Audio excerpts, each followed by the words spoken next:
Jerk! Let's go!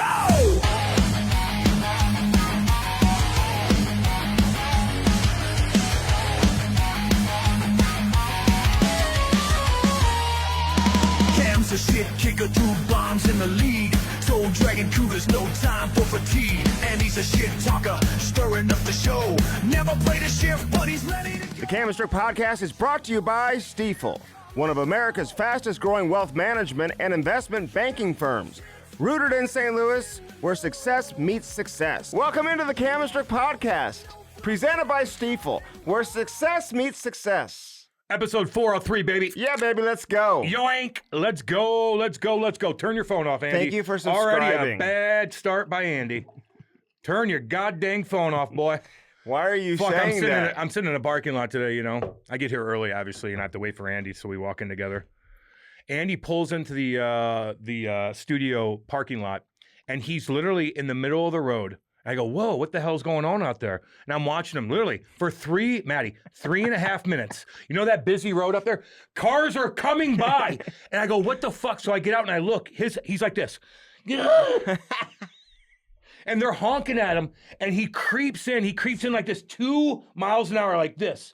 I'm watching him the whole time. He creeps in. People are like, what the fuck is this? He pulls in, stops. I'm honking my horn at him. Like, right next to him. Has no idea. Then he pops his head up and I go, hi. No, yeah, that's not what you said. No, I go, how's your neck? Because your head was down. You're just staring Your at head me. was down You're like it is when you're staring playing with the alumni. No, it wasn't. It was down. He stood in the middle of the road for 3.5 minutes. You know what my slogan has always been? You got to stop doing that. Keep your head up and your stick on the ice. You got to stop doing that. It's all good. We're doing good. Only the thing that's going on are floods out the wazoo. Well, there's a lot of other stuff going on, too. Floods out the wazoo. Why is St. Louis flooding more than everywhere else? Because we get rain. Yeah, but you didn't see the rain? We've been getting a lot of rain. A ton of rain. Well, that's what happens. When it rains, all of a sudden, all those streams come together and they flood the rivers. And there's all kinds of people that are flooded out all over Missouri. Like where? Oh, Lesterville. Down south. Lesterville. It rocked down south. You don't even know anything about that area. Okay. But that's where the Lesterville. shit-kickers, that's where the good old boys Andy are, hasn't boy. been out past fucking 270, so who's he kidding? But there's this place in China that got flooded. Where? China. And it hit a fucking snake breeding facility. Oh, God, like my backyard. Where they breed snakes. And all of a sudden, 1,000 snakes get poured out of this thing, and they're all flying down the water. Yeah. Cobras are like, boom, boom, boom. People were out there trying to get them. It was the weirdest shit in the world. It's like a nightmare. You got to look that up. 1,000 snakes escaped this fucking breeding facility in China. And there's fucking cobras out the wazoo. What and kind these of psychos. snakes do they have in China? Cobras? What else? I don't think they have cobras in China. Rattlesnakes? No, Rattlesnakes, that's a good question. But this doesn't mean that they're indigenous to China. This just means that there's a breeding facility where they grab snakes from India and whatnot, and they breed them there and probably sell them. So, nightmare fuel. Holy shit! You gotta look that video up, dude. God dang. I had friends when I was younger, though. Their house always smelled interesting. I don't like your attitude. Oh, Jesus. Oh, God. No, Maddie, let him fucking eat his own words. No, I'm just Maddie, saying. don't do it.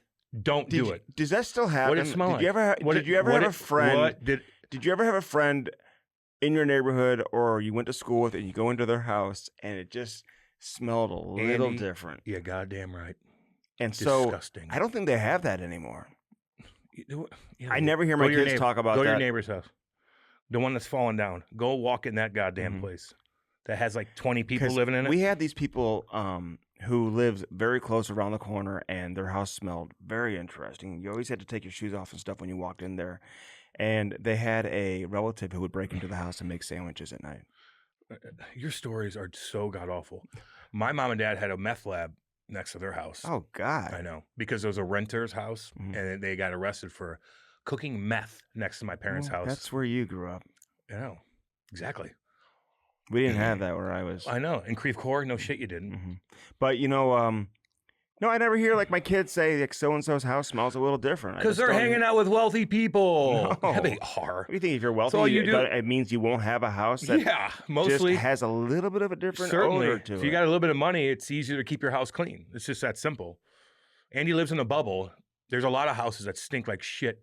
15 dogs and they're fucking. Oh, God. Yeah, dude. Hoosiers out the or they're hoarders. They're hoarders. You know what that is? I do. My wife is kind of one. I need to go by your house and see what she's hoarding.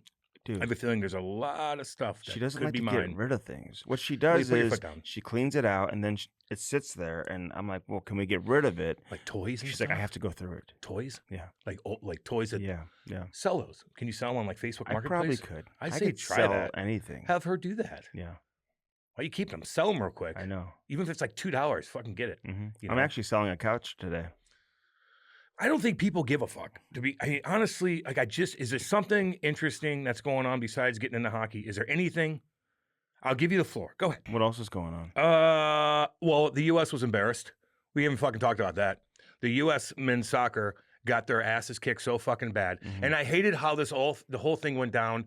Trump fucking getting them fucking pardoned. Da. I'm like, ay. We talked about that last week ago. They're going to get their asses kicked. They got shit kicked by fucking Belgium. Shit kicked. That little white boy, handsome white boy with fucking, looks like he's 10 years old, fucking heading them in every 2 seconds. The U.S. looked embarrassing. And their number one star, Pulisic. Pulisic. Christian Pulisic. He was god-awful. Then he gets hurt. Then he's like, oh, God.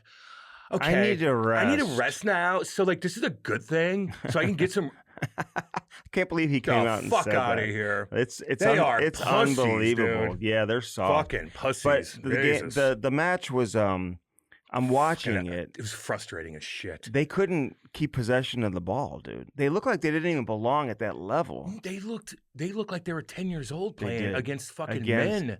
Or like when the women's team played against the But it's 15-year-olds the and weird. lost 7-0. It's hockey that happened. No, that happened in soccer. Oh, did it? Yeah. Oh no, soccer girls are badass, dude. Listen. No, they really are. The and, U.S. and I'll win- tell you this about the girls soccer No, real I'm quick, because they don't flop around, dude, and they don't stay on the pitch. That what I will agree with you with. They don't. They don't get flop. up, dude. My point is they lost to a 15 and under boys team. Okay. 7 like come on. But you know Like what? that just shows you the gap. It's all good. But they do women's- not flop around. But You're the right. women's like Olympic or national ice hockey team lost to like a 14U team. I know.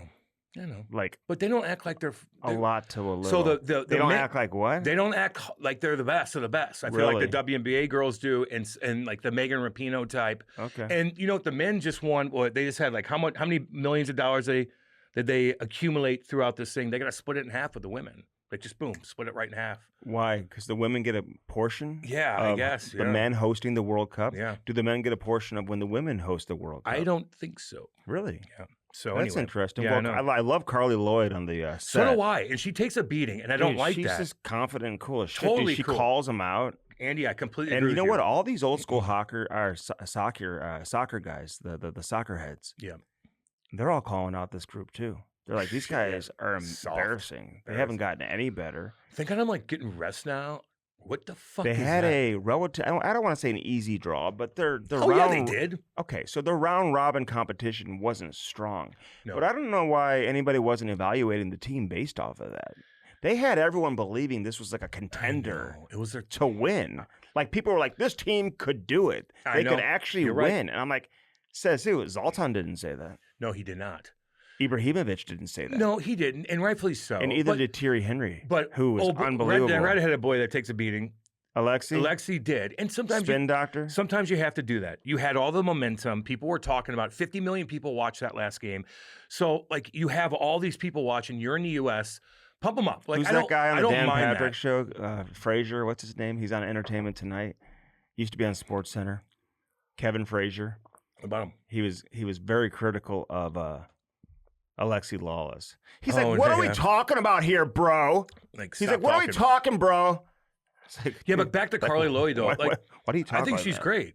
And Oh, she's great. she's not like beating around the bush. Like she called the guys out. I appreciate that. Yeah. And people chirp her online. Who's She's chirping fucking her? I'm pregnant. not seeing that. Oh, for her. Exactly. Dude, she's pregnant, and Dude, you're chirping her. Like I know. that pisses me off. These little scumbags on Twitter are fucking chirp. She's like, I'm fucking Do you pregnant. know how much respect? I'm with a bunch of men. I know the game, and I'm doing what I'm supposed She's to a do. legend, dude. You know what? She's gotten like major awards. Carly, we love you, girl. What's up? I love you, Yeah, Carly. damn She's right. gotten major awards from FIFA where she's up on the podium, like the dais, you know? Yeah. With Ronaldo, with Messi, with all the big I like dogs, that. dude, where she's being honored at events Yeah. that those individuals are also being honored at, dude. She's legit. She's the real deal. Number 10, Carly Lloyd, man. She was so good. And the number 10 on this team just Who's a redheaded bothered me. defenseman? He bothered Tim Ramey, St. Louis kid. He's from St. Louis. Sister played for Scott Gallagher, the same program my daughter plays for. He went to St. Dominic High School. -4 in that game. Did you see the way he played? Even the last one when the goalie fucked the whole thing up. I know. Get in front of the ball. Like any other team, the guy like would have Dive had like on a it. third leg come out of nowhere. Dive on it and like just- a like a Yeah. you know, like that dolphin dive or His whatever you body do. got all like twisted around. He's Like like- he had like no coordination. You know what he looked like, Andy? He looked like fucking Mitch Marner blocking a shot. Mhm. Exactly. I'm gonna block it, but I hope that it doesn't hit me. Well, I'm going to lift my leg up in flamingo, which is a no-no. And it went right. He could just like lay down, get your arms away, and like block that. He barely hit the ball. He got out It of the wasn't way. even a hard shot, exactly. He got out of the way of that ball, like I get out of the way when somebody takes a slap shot in the alumni skate. Yeah, and I go, get the exactly. fuck out of here. That's Alex, exactly what he Alex did. Tuck, did he say that he has the record for most block shots by a forward in a single Yes, he season? did. But he 146 uses or his something. stick for all the blocks. Yep. That's So unbelievably smart. interesting. I know. Yeah. We need to clip that off. That's interesting. Yeah, it's very We interesting. should have clipped that bad boy off Yeah. because I remember saying that. I talked about that. Somebody talked about blocking shots, and I go, "Well, Alex Tuck has the most," and he's like, "I don't get hurt." Mm-hmm. He goes, "I just get my stick in it. Yeah. I take 2 steps and I anticipate where the Right, shot is, and I right. get my stick in the lane. Boom, right there. I know. Fuck you. Smart. It is smart. Because otherwise, you're chasing, and all of a sudden you try to block it. He toe drags you. You're out of the play. Yeah, but I was upset, and so Hell yeah, I was upset about listen, that. I'm into the rest of the tournament, and again, we're doing this on a Saturday. Today's one of the greatest days in international soccer history. I know. Too big. Are you going to watch them both? God, yeah. Because we got Holland, who is my number one right now. Harry Kane's right there with him. Messi obviously is just the GOAT. Just they're all interesting. They're all interesting. Mbappe's interesting, although he flops around too. He missed that penalty shot too. And he yelled at the referee. You see that? They all do. How about the referees? These referees They all yell at the refs in so the much. World Cup. They walk on the pitch. They look like they're about to compete in the Iron Chef or something. You know what I mean? You know what I mean? I get you. I get that. It's like they're Here just I like, am. they're just People are looking at me. So say, hey, Yeah. hey. People, my family's watching me. No one cares But about they you. have control, dude. They have, yeah. But these guys are just flopping around. I mean, I honestly, It's is. it's That's the tough. biggest black eye on the sport of football is the fact that in football you have these. Stop. What? Stop doing that.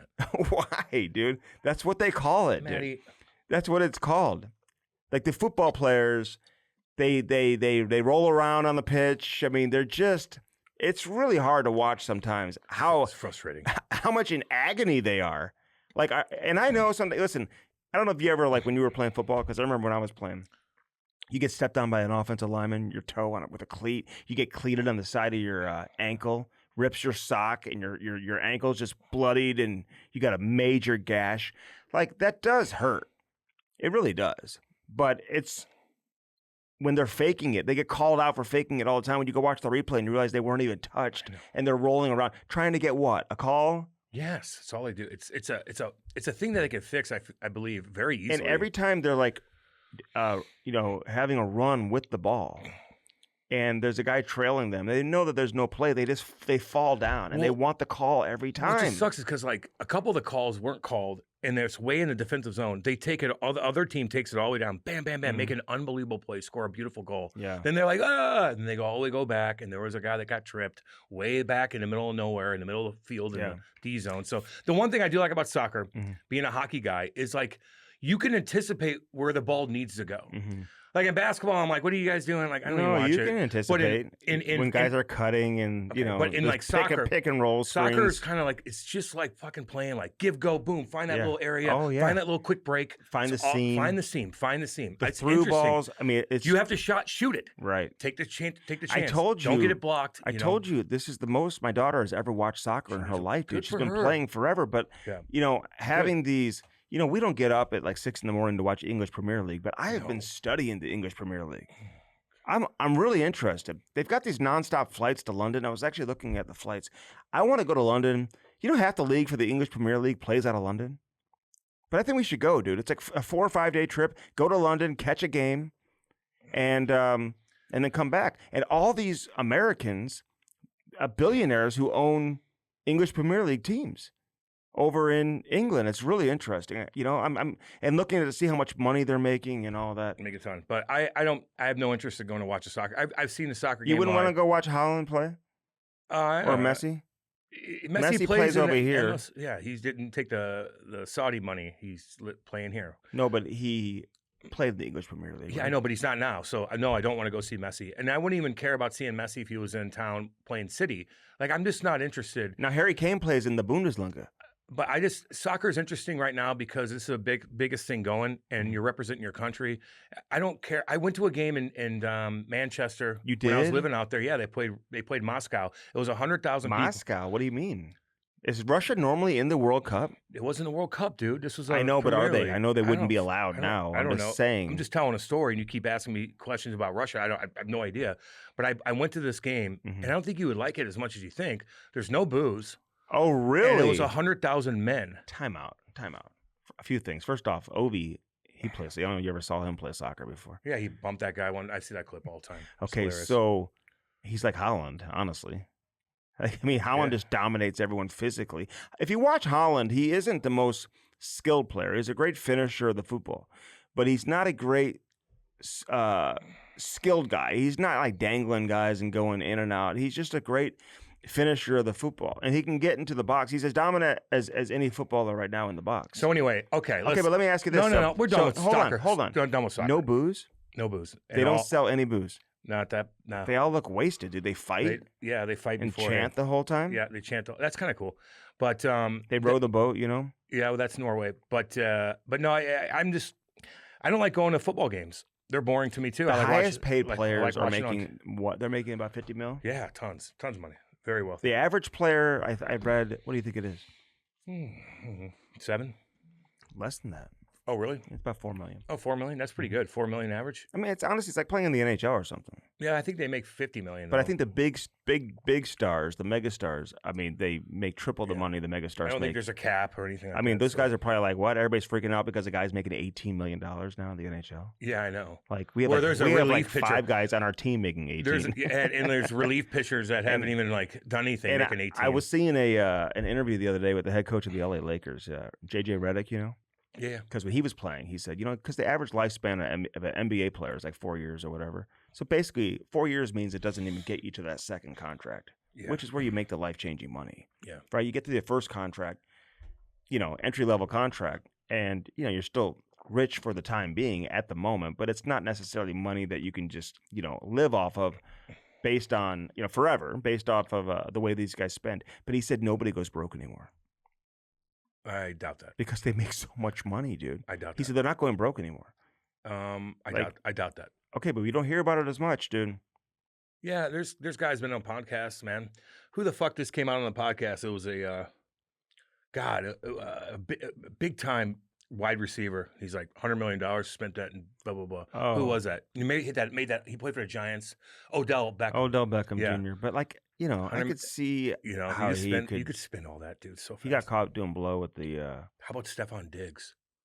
You heard What did about he him? do? His He's- brothers jumped somebody, Yeah. but it's sexual assault. Is it against a dude? Yes. And the guy, I watched the podcast this morning of the guy, dude, I believe him. He's like, he fucking drugged me up. We're at a strip club. We're driving. My eyes are black because he drugged me up. So they were friends? So, yeah. And so he's like all rolled out. So when you're on ecstasy, you're really horny. Like if a girl touches you, it stimulates your body tenfold. Mm. Like you're like, ugh. It's an unbelievable feeling until you come off of it and you want more and more and more. Anyway, Oh. so they drugged out ecstasy. They're driving their Porsche back to his place. There's 10 girls. When was this? I don't know, but I don't know. I get not that long ago because it's going down right now. And so he kept licking his ear and stuff like that. He's like, let's go to my room. Let's go to my room. According to this guy, wanted to get with him, the dude. And Who tried wanted it, to and he get- fucking Stephon Diggs yes. did? He's So they're- been involved in a lot Weird. of shit. Remember that I told you about they went in the locker room, they interviewed all the players on Stephon Diggs' team. They go, which got Stay player away from your sister. stay away from your daughter or whatever. And they go, sister, Stephon Diggs, oh God. Stephon Diggs. He's they fucking bashed him. Right. And you're watching these guys, you're like, he's crazy. No, they're like, I don't want him Who's the near famous my fucking singer that he was dating that came to the Super Bowl? Cardi B. And then or didn't whatever. they break up at the Super They're Bowl or both something? gross. Disgusting. Anyway, weird shit. $10 million lawsuits. Yeah. Oh, really? The guy's suing him? Yes. For what? fucking trying to fucking For drugging him up and trying drugging to him. What do you mean? Yeah. Well, I just didn't know It's what a the big actual deal. lawsuit was. It's a big deal. So anyway, how's Tom doing? Dundon. Dundon? Dundon. I don't know. I just sent listen, him. I just people, sent him a message. Here's how I look, and we've had him on, by the way. So check that mug out. It was years ago, but he was totally cool. People are like, listen, the owner can do what he wants. No shit. Mm-hmm. An owner could do whatever he wants. Yeah, and that is very true. Very true statement. But we can still critique your judgment on what you're doing. I mean, so if you're an owner decides to fire people, like, yeah, he could do that, but we're gonna call you out on it, of course. Mm-hmm. So I did think this was bizarre in a way to have all your kids that have nothing to do with anything. I know you've talked about this before, where other owners had maybe some of their sons on there, but they're a part of the organization. That's fine by me. Well, they're considered alternate governors. But so I know, and Vinny Viola from the Florida Panthers. So people are like, well, Florida did it, but first off, a couple things. Well, hold on. They're adults, number one, and they also they work with the organization. I don't know how involved they are on the day to day, but they are considered. That's the difference. They have titles, and they're alternate governors. Now he put his wife on there too, I think, at one point. But. And she might listen. It is what it is. Your wife went, but your whole family, especially your kids, like I don't know. But you're gonna tell me if Utah doesn't win, if they win the Stanley Cup, that the wife's name isn't going on. Well, there? she's part of the business. Part owner. Well, yeah. And no one would even look at it differently. Samueli, the owners of the Anaheim Ducks, Henry, and then his wife, I believe Susan's her name, was also on the press release. Well, so that's a different story. They're both owners. But not your 5-year-old. No, the kid who's like in Dallas, not even in Carolina, going to elementary school. He probably doesn't even know what hockey is, and he's on the cup. And then here's the thing: if you have room for it, that everybody does, then who cares? But you don't, and you left out a couple of important people. Yeah. Even a kid that played like 41 games, or maybe it was 39, 38 needed to get 41. Like the rule is, if you're a good kid, you can do that. Because I was in that situation when we were in the playoffs too, where I only played like a certain amount of games. And I knew that Lou would have had me on because somebody told me, they're like, hey, listen, we're going to, whatever the case was, like he would have done that. He would have put you on. He would have put me on. Well, there's a lot of situations like that, you know where. Chris Butler's on the cup, I think. Yeah, and I think, Thorburn. Thorburn, was it? Okay. Yeah, Thorburn was, because you can petition to have certain names put on there who don't meet the criteria. But they're with you the whole year. Every team gets, well, he wasn't. He was with them the whole playoffs. Bertuzzo was down in the minors that year for most of the year. But he was here the year before that. Now, obviously, highly respected and had a great relationship. And they liked having him around, even though he didn't play a game in the playoffs. And I don't think anybody even batted an eye about it or had any issue. No one said one thing about it. So the rule is, I think you're allowed 50 names. And you are given like 5 lines or something like that. Yeah. To make up those 50 names or however you do it. And some general managers and people inside organizations, they really look out for certain people, and they make sure that certain people get their name on there. Yeah. And I'm talking about team services people, PR people, other executives in the league or on the team. So in this particular case, I mean, you had a longtime trainer for Carolina who has been there since the Hartford days. And, he has his name on the cup from the 2006 championship. And he was working part-time this year. But from what I understand, he traveled and worked every game during the Stanley Cup playoffs. I'm surprised that Andy. Tulsky, I don't know if he has the juice with Dundon to be able to tell him what to do. I'm surprised Brenda Moore. Something tells me he didn't know this was going to happen. They're celebrating, they're doing their thing. I don't know if he's aware of who's getting their name on the cup and who's not. Yeah. Maybe he is, and maybe when he heard about it from the owner, hey, I'm going to put my wife and kids on there. He's like, you write everyone's checks, you can do whatever you want. But I would think a guy like Brenda Moore, just knowing his character a little bit and getting a feel for who he is on the outside, we've had him on here and obviously been around him a little bit, like he would want to look out and look after an old school trainer who he's known for years and years and years, and knowing the role that he played throughout the course of the playoffs. Well, that's the bitch of it then. That's where he's getting critiqued. You know what I mean? You want to put your family on there, but you leave out guys that are important. And if he traveled with the team, this trainer has been there since 74 or whatever it was, you travel with the team. Like, that's such a fucking pain in the ass to do. You're not sleeping. You're up eating popcorn at 4 o'clock in the morning. That's your meal. You're still fucking drying out. Oh, tell me about it. My point is, these guys work their ass off, especially during the playoffs like that. So to leave him out, like, No, I mean, that's it's where wrong, I look at it. regardless. Like, damn, it's the biggest thing. they I remember in they juniors, do work their ass remember off. in There's no juniors- doubt, man. in juniors, we'd have to do that. You know, in minors, you do that. Like the players in the NHL, you go right, boom. To the hotel. But in the minors, you're fucking unpacking your stuff when you go in there. You All do the it? players are. Yeah, Really? absolutely. You're helping the team. You're helping the trainers. Mhm. So we gotta wait for them, come back I on the bet bus. you go some do your thing. organizations are different. It's funny because I was just talking to Dakota Murmurs, who just won the American League Championship in Toronto. He said in reality, he goes, "We're lucky in Toronto with this organization. We're treated like the NHL guys." I bet $1 million. Yeah. So that's different than playing in maybe Fucking- out east somewhere yeah, like whatever. Albany. I don't know. Springfield. Well, Springfield's actually probably pretty Probably good. pretty. Hopefully, Yeah. hopefully. But yeah, dude, there's only so much money you could allocate to that. Like, you know, it's the minors. Toronto has a ton of money. They have a huge conglomerate And of they're in fucking. Toronto, They're in yeah. Toronto. Like, Yeah. you can't afford. There's so much money. Like, Yeah. you know, it's tough. That's why the But I minors mean, tough. listen, Yeah. Dundon took a lot. I bet you he didn't see that coming, dude.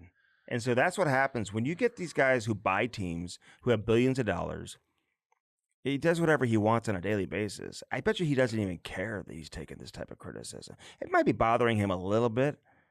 What do you think the names of his kids, by the way? I don't care. They're all very interesting names, too. I would say if you're not feeling the criticism, then I don't know about you. Well, maybe that make he's- sense? well, I bet you he just didn't see it coming. Like, people are bet like, you I don't he's like- care. What do you mean? You're the owner of this. But fucking you know, thing. I hope you care what the hockey's fans the think one of you. sport. It's like we're so conditioned to do things a certain way that when somebody comes in from the outside and does things their way, that's unconventional, or that breaks the line of what is considered tradition in the game. People, get worked up and get angry about it. I will say some reaction from some media and some fans is a little strong. This is the worst thing that's ever happened. That's not true. You know what I'm saying? It's Not like, true. like this is embarrassing. Like it's just. He's not embezzling money from the No. team like the old Toronto owner did I back just in think the it's 80s. taking advantage of your situation, of your power, and it's a little bit selfish. And I feel like you're just a little bit unaware when you don't put a guy on there. Listen, he wouldn't have wanted like Niemi, whatever. He Yeah, wouldn't have wanted him Kotkaniemi. on there. The third goaltender got on there because Carolina's goalie situations was so interesting all season long. All their goalies met the criteria with games played during the regular season, so all three had to go on there. Yeah, good. Kotkaniemi had to go on there. Yank. And these guys didn't have much of a role during the playoffs. Much. Any. He play at all. Here's the difference, Andy. In baseball, the trophy goes to the fucking owner. Football, the owner. All these sports, Basketball the owners, goes to the owner gets it. Boom, boom, boom. Hockey's not this. But they give don't, it to you they don't fucking, put their names on it. But there's no. Is there names on it? No. So that's the difference between this cup is this. This is players. You give it to the captain. The fucking players get it. They're the ones that get it first. Yeah. They deserve it. And so that's been the tradition for so long. So when you are a little bit What did Dundon self-serving say? like this, then it just sticks out. What did Dundon say on the ice? Did you see his interview when they won the cup? Yeah, but He actually was very classy, and he was like, I just want to thank the guys, man. They're the ones that did this. Well, And I he hope so. said all that. But I hope so. And then he turns around and like, kicks out. Yeah. It's odd. it was very odd to see He's it. not embezzling money. He put his family's name that he spent the money. I get that. Mhm. But if you leave somebody out that's important, then we have a problem. I think and that's part the of the bottom line. issue is he's got a lot of kids. If he had 2 kids, and then there was still room Well, you for don't. You some have- other you have people 10. who were left off, and those names were then included, nobody would say anything about him having his kids on there. Yeah, but And I also think, I will say this. or if there was no limit for room, I will then no say one this, would care. it's Carolina. It's easy to be critical of Carolina for a lot of people up north. And if Toronto or Montreal did it, I don't think some of these guys would be as vocal with their criticism. Yeah, they would. I don't know. Yeah, they would. Well, That'd be probably extra. I bet you the tone would be different. It wouldn't be like, this is the most embarrassing, the worst they'd thing be ever. all over it, in my opinion. It's more like this guy knows nothing about hockey, knows nothing about the history of the Stanley Cup. Well, you think that conglomerate that owns the Maple Leafs knows a lot about hockey? The big 5-headed monster? Do you think they really know that much about hockey? I don't know. I don't know. But people inside the organization do. Yeah, so the people inside the Nobody, organization do. What do you Carolina, mean? nobody tells Tom what to do. Are you kidding me? No one tells those guys what to do. They run the whole fucking show. What do you mean? No one who tells who what to do? I think people are. What owners I getting- think people are raised in Toronto or in Canada, like just a little more exposed to some of those traditions in hockey. They got to win the cup first. You said it's going to be 50 years. For who? Which team? Ottawa. Ottawa's 50 years away. Can I tell everyone in Ottawa? Jesus. I don't mean this to be critical, but people are bringing up like Brady Tkachuk said this 4 years ago. Because I will say this. What did they talk to one player who said this, and so now you assume all the players? Because I've talked to players too who played for Ottawa this year, besides Brady, and they're telling me the exact opposite. So I do think at some point in time, I know it hurts. He said he wanted to stay, and then he left, and you're all upset. And now he's having fun at the ACC championship and doing his thing. Saw that. And people are like, one guy comes out and says, the podcast was an issue. You know, it's like, did they ever tell Brady that the podcast was an issue during the season? You just got to move on. Yeah. You know what I'm saying? Yeah, it's like a chick that doesn't like you anymore. Instead of running to the media, like, what's your thought on that? Well, it's like running to the media, be like, hey, just so you know, this is an issue. Don't use my name, but it's move on. It's like a chick that doesn't like you anymore, and you had something going for a little bit there, but she doesn't like you anymore. And there's nothing that you do to change that. And you keep talking like, I have this guy, help me. And you tell everybody she's leaving me because that's how I look at it. Let it go. Fucking figure it out. Because I'll tell you got some this. room now.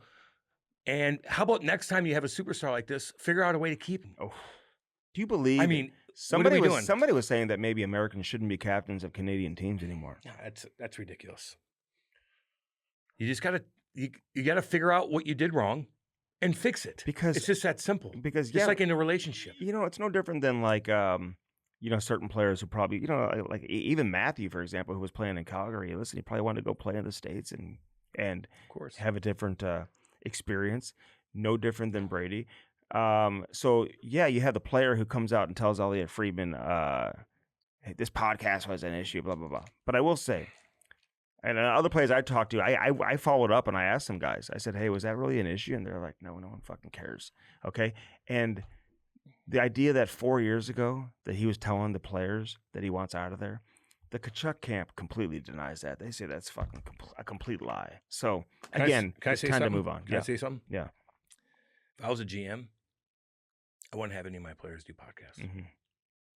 Just that simple. Not chirping Brady, Matthew. They're big. It is what I wouldn't. Yeah. I'd be like, Lou. What's your thought you can be on it? social media, but I'm gonna we're monitoring everything. You start getting cray, I'm gonna fucking tell you shut it down because I'm paying your fucking checks. I don't want you to do a podcast. You could go on social media if you want. I don't want you being critical of anything and talking about the game, but I don't want you doing podcasts either.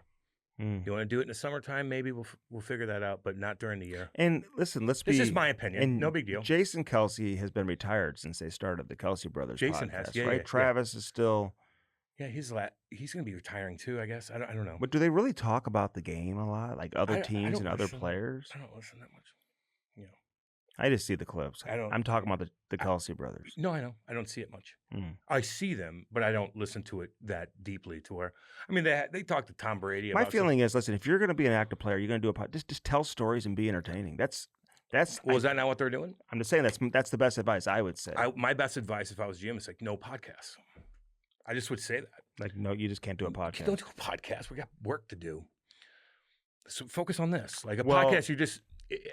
This is I'm just saying. this is to your point. It's like, what's the benefit, and is it only something bad that can come out of it, or can there really be something positive to come out of it? I mean, you know what I mean? Listen, I think there can be some positive, but like the negative outweighs the positive. Mhm. You could have positive, and then all of a sudden something negative happens, then it's fucking shit show. Now it's all about you two. It's all about you and your podcast. Just one time. So you could have positive stuff like, yeah, I helped a kid. Fine. But you say one thing goofy. Mhm. And then all of a sudden you blow this whole thing up that has nothing to do with the team. And now the team has to deal with it and answer questions. So yeah, for me, and I like their podcast. I want them to keep doing it. But if I'm a GM, I'm saying no. But that's just What me. if you started a podcast while you were playing Jersey? and Big Walt was on your team in St. Louis? No, I should have. What would my he say to God. you? He would be fucking hilarious. No, he would come on. You think he would? Yeah.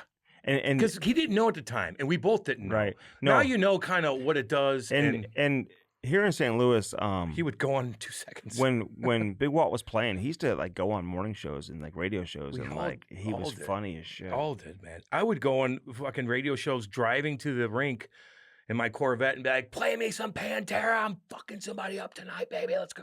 On, 105.7 The Point. They didn't. Now, even then, like I wouldn't. That's what you would say. Oh, yeah. Play me some Pantera. I'm driving to the fucking rink going somebody 90 up miles. tonight. Boom, and this, just to get the crowd kind of riled up a little bit. But if I'm a GM, I don't want that either.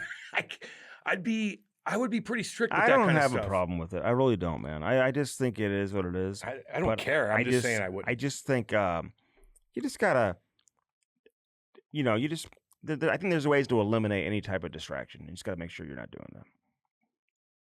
Yeah, don't do a podcast. And I think when you're here, and here's my point. I think when you do one and you play for the Florida Panthers, it's not going to cause a distraction. I just don't think it will.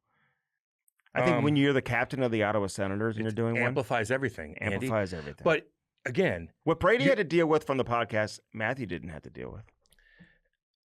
Until you do, because it's not you're not catering to just Florida fans. There's everybody that listens that don't like you too, and they're just ready to get you.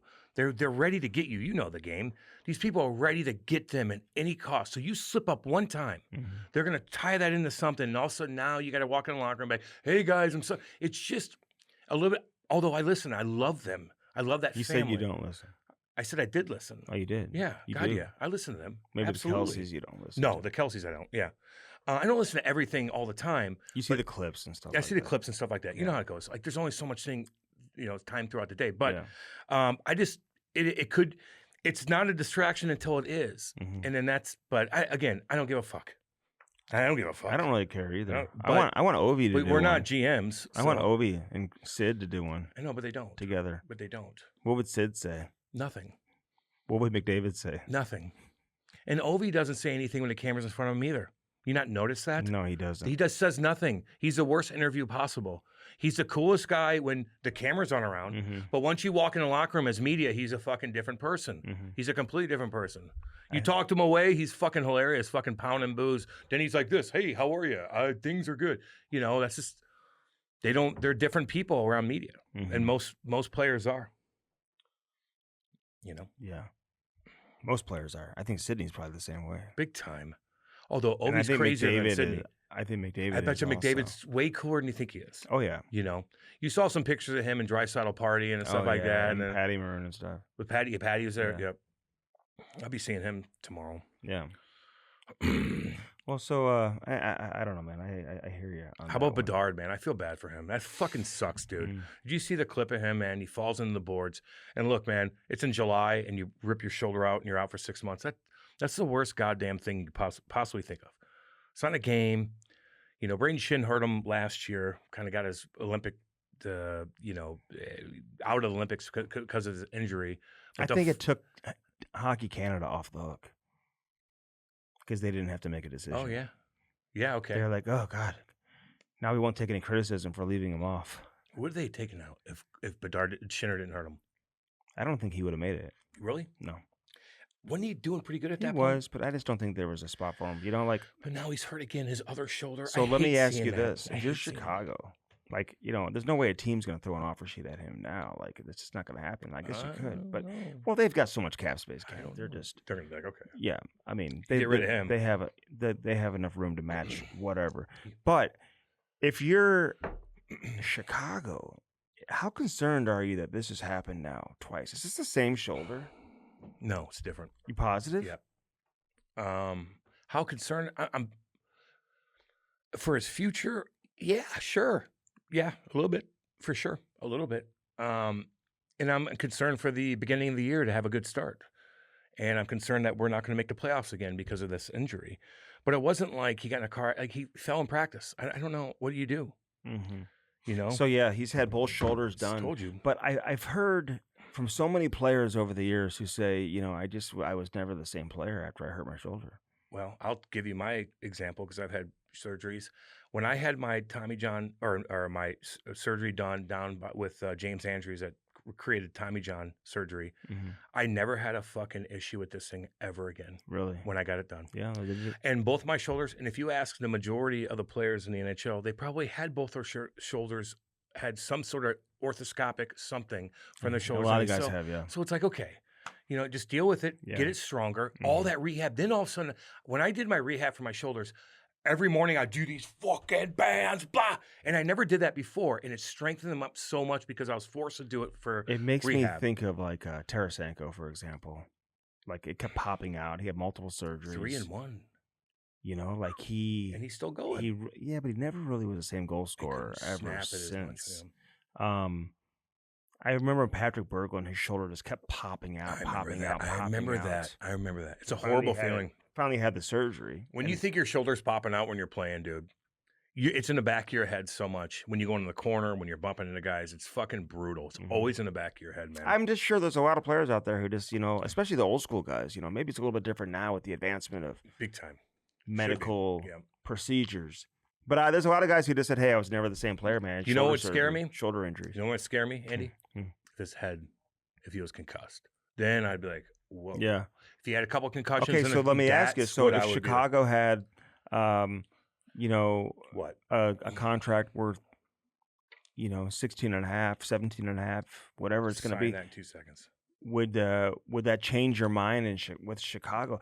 Like, nah. If you're Bedard, would you do like a 4-year deal? Would you do a shorter term deal? Yeah. I think the money is so high right now. Why would you want to do a 7-year deal? Like, you're going to pay me $15 million a year. Give me a 4-year deal so I can reassess where we're at as an organization. And then in 4 years, I'll go get a contract somewhere else. Depends on how old as a free agent. Yeah. And collect another $15 million per season somewhere else if I don't like what's going on here. And people, because I just don't have a good feeling. I can't sit here and say I have good feelings about Chicago. Like, over the next 5 years. Andy, I don't either. Like, what are they going to be? I don't know. We'll see. Anaheim, we just kind of saw something happening, and they were going. These kids. Yeah. I mean, they had Bedard just kind of has Bedard. They got a couple other young kids. The defensemen, I don't think, look like they're going to become what you would hope they would become. Yeah. But they've got some other good young forwards, man. And obviously, getting Byram there is big. But I don't know. But they have a little setback. You get your best player, and he's out because he fell in practice in July. Oh God, that's the worst thing about it. No shit. You're training, and no one even tripped you. No, he fell. He fucking fell. That happens. Happens, man. Fall, and all of a sudden you run to the boards like, God. Oh God. Well, because when you lose subluxed. You lose an edge like that. Your body isn't in position to brace the fall. And the boards don't brace you. It's the scariest thing. That's besides getting slap shot to the face. Like, falling into the boards is the scariest goddamn thing going. Happens all the time. It's brutal. So when you get tripped up from behind and you go into the forecheck, somebody trips you up. Like, we're going. We're fighting. Let me ask you this. I tweeted this over the weekend. I don't know if you saw it or not. But, I don't know. Did I? What was it, Andy? So I was talking to an NHL executive about no trade clauses. What, the one we just had on? No. I brought that up to him, though, during the conversation. Yeah, we had a great conversation. And he liked it. But that's not who I was talking. Why would you say that? Well, because you brought it up to him. I did. And he's an executive. Yeah. So why wouldn't I say that? Because I'm talking about, it was the executive who I was talking to. It was his idea. Oh, okay. Who said to me, this wasn't George McPhee's idea. Oh, okay. So you didn't say that part. Yeah. So the executive said to me, his idea is that, hey, because he's sick of all these players who have no trade clauses, a few years into the deal, all of a sudden asking for a trade and just holding all the cards with the organization. It's interesting because, the Blues have never given a player a no move clause. I think they offered Pietrangelo like maybe no move protection in the last couple of years of the deal, but they've never handed out a no move clause. Lots of no trade clauses, and I remember asking Doug Armstrong a long time ago, like, why don't you do it? And he said, well, I'm never going to give a player more power than the owner. I'll never give a player more power than the owner.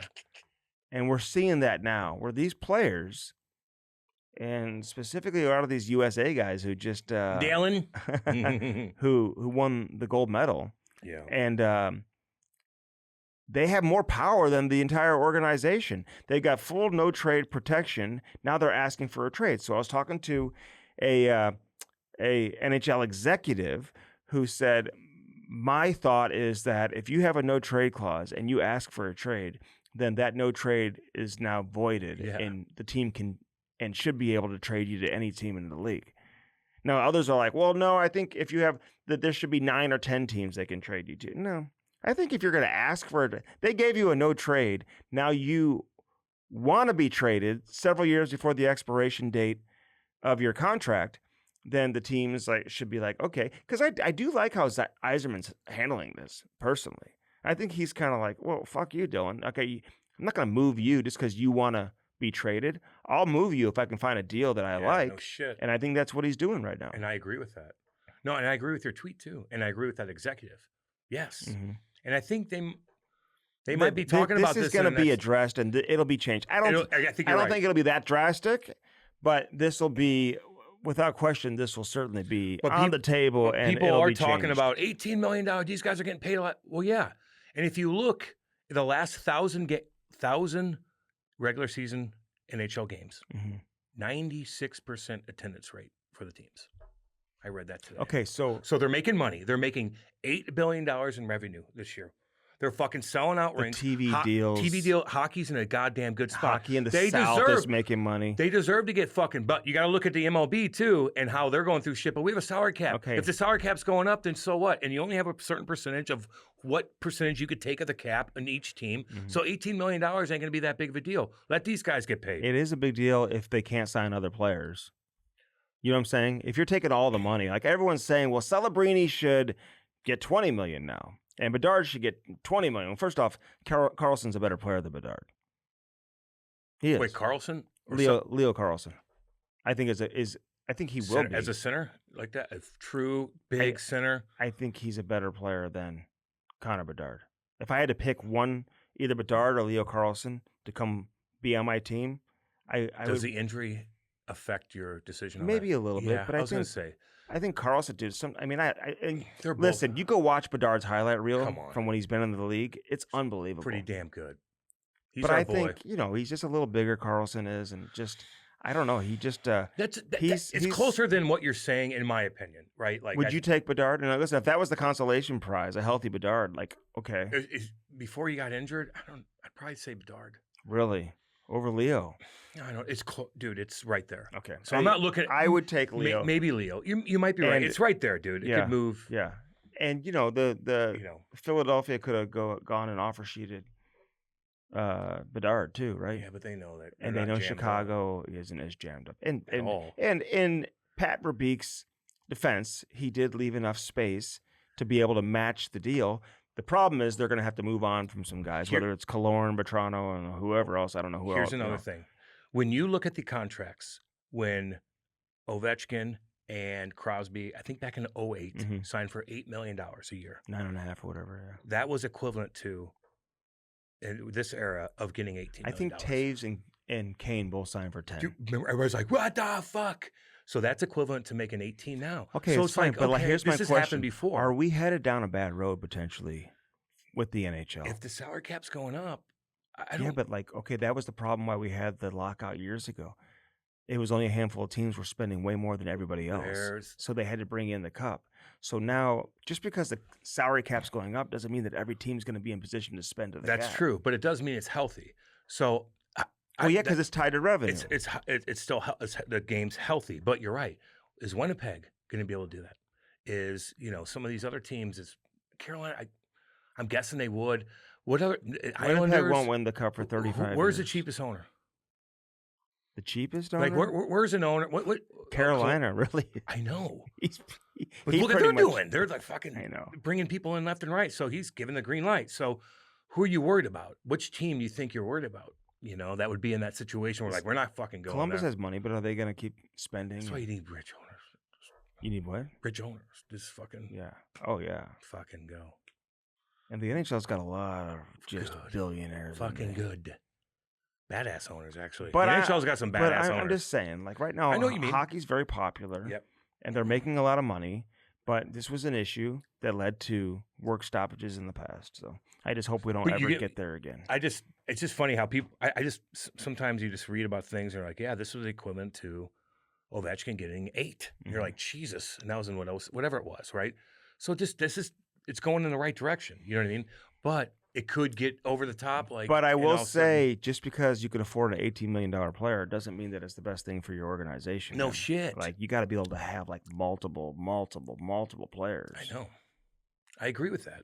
So you So got. I'd rather have like 3 or 4 guys making 10 than like Depends a on couple guys making 15, 16, and depends 18. on who they are and what they do. Mhm. You know, depends Pat on who. Verbeek. Ooh, I mean, he's taking some he heat. even came out and admitted in his press conference. I thought his press conference was very interesting.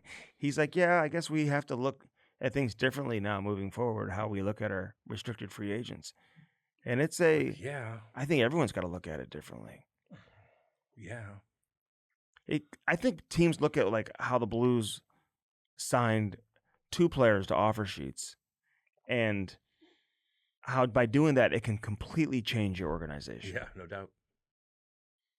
It You find a team that's jammed up, and they were like $4 million a year 2.5 and 4, and 2.5 2.5 for and 4. Holloway. Yeah, And the Blues just got Holloway locked up for like 7 years Yeah. at like under $8 million. I know.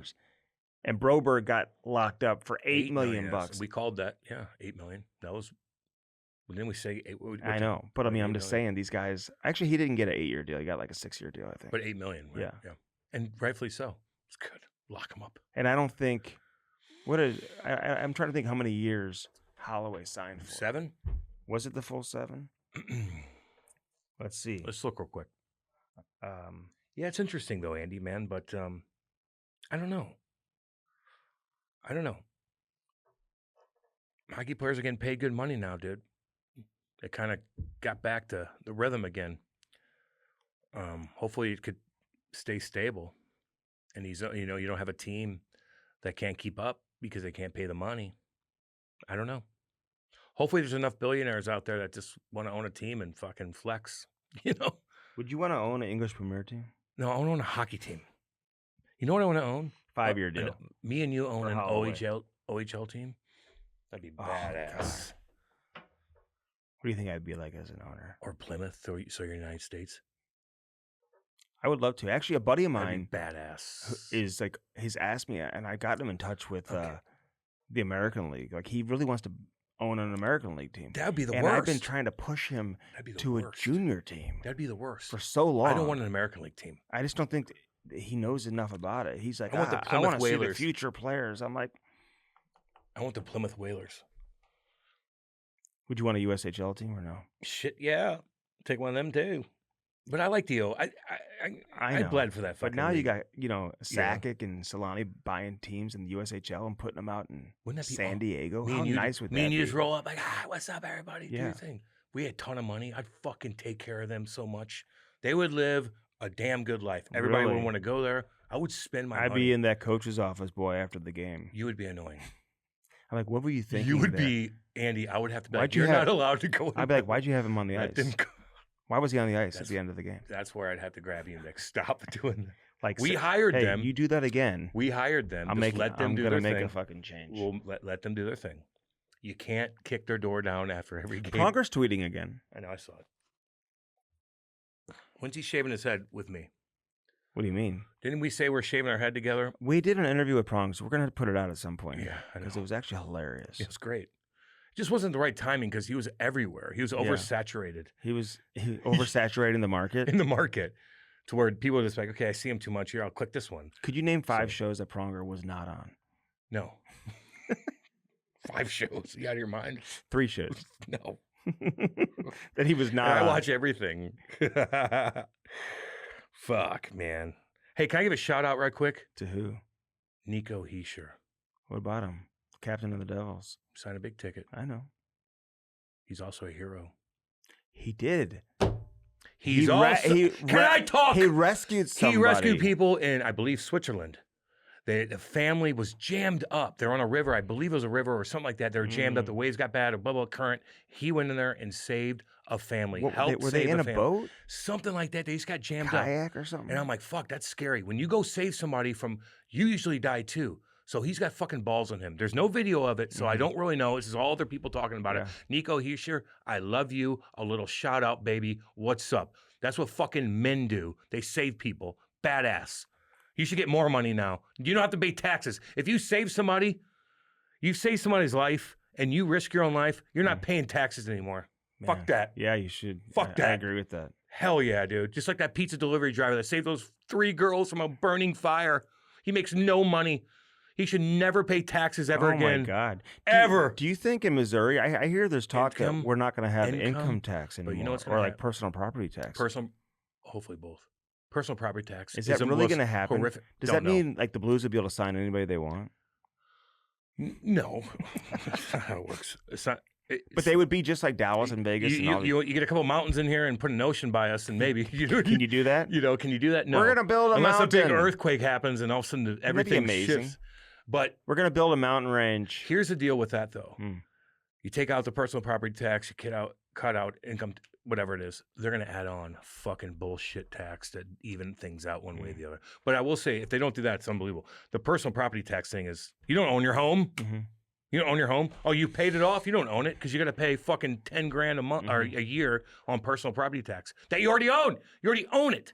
You don't own anything, just so you know. You don't own anything. I know. So I'm going to Colorado on Wednesday, and I got a permit for us to do this. Like, you ever been in like a natural hot spring, dude? Like, they're amazing. But I want to go these natural hot springs, dude. I've been in them before.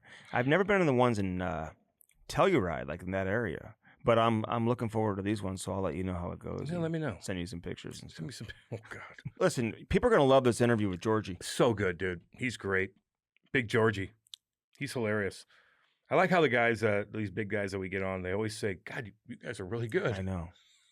Thanks. He It's loved genuine. It. He loved it. It's genuine. But dude, he answers know. questions that I have not really heard. He was like happy. I listened to everything he did.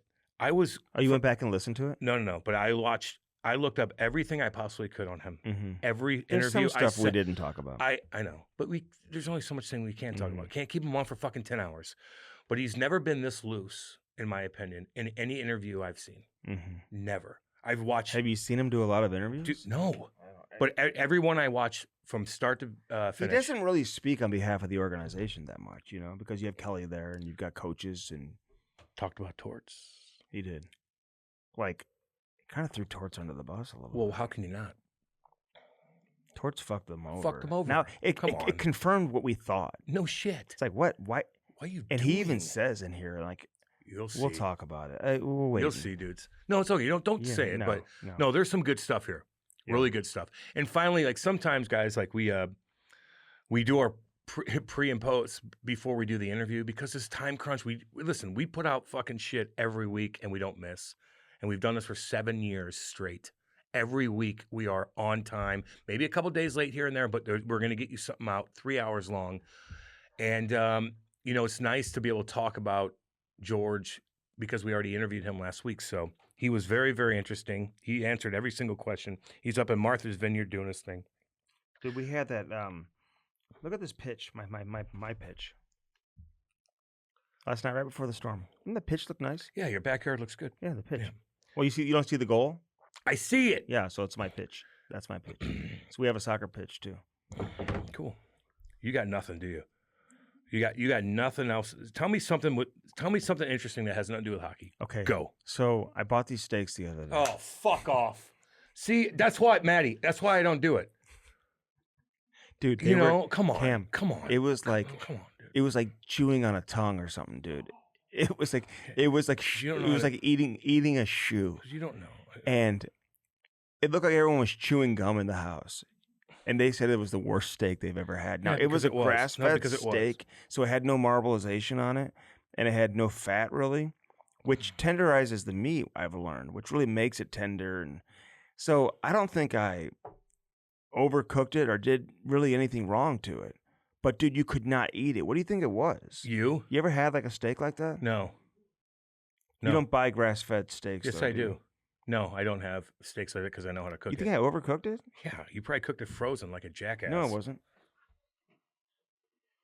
I'm never going to eat at his house because I know I'll be pissing out of my ass for fucking 2 weeks. God, man. It had Come no- on. it had no- Dude, had- your had- kid, you're spending all this money on. Had no flavor. Your kids are fucking all active like Noah. Like learn how to cook. Had no flavor. You got to learn how to cook. I do. You dude. got 3 athletes, man. Like, let's go. Lori's working out all day. You got to feed her. I know. 4 athletes. She's drinking Starbucks. She's got several caffeine. times a day. Or 7 Brew. Now $15 they go to Starbucks. 7 Brew all the time. That was so funny. What was so funny? When Lori picked you up, I love Lori. She's fucking hilarious, and she's so fun. And Andy talks about how much coffee they drink, and I looked in the car. There's fucking coffee, and I'm like looking at like 15, 30, 45. Everyone had a 7 brew. And he's like, "Yeah, I'm driving." Oh, it's so funny.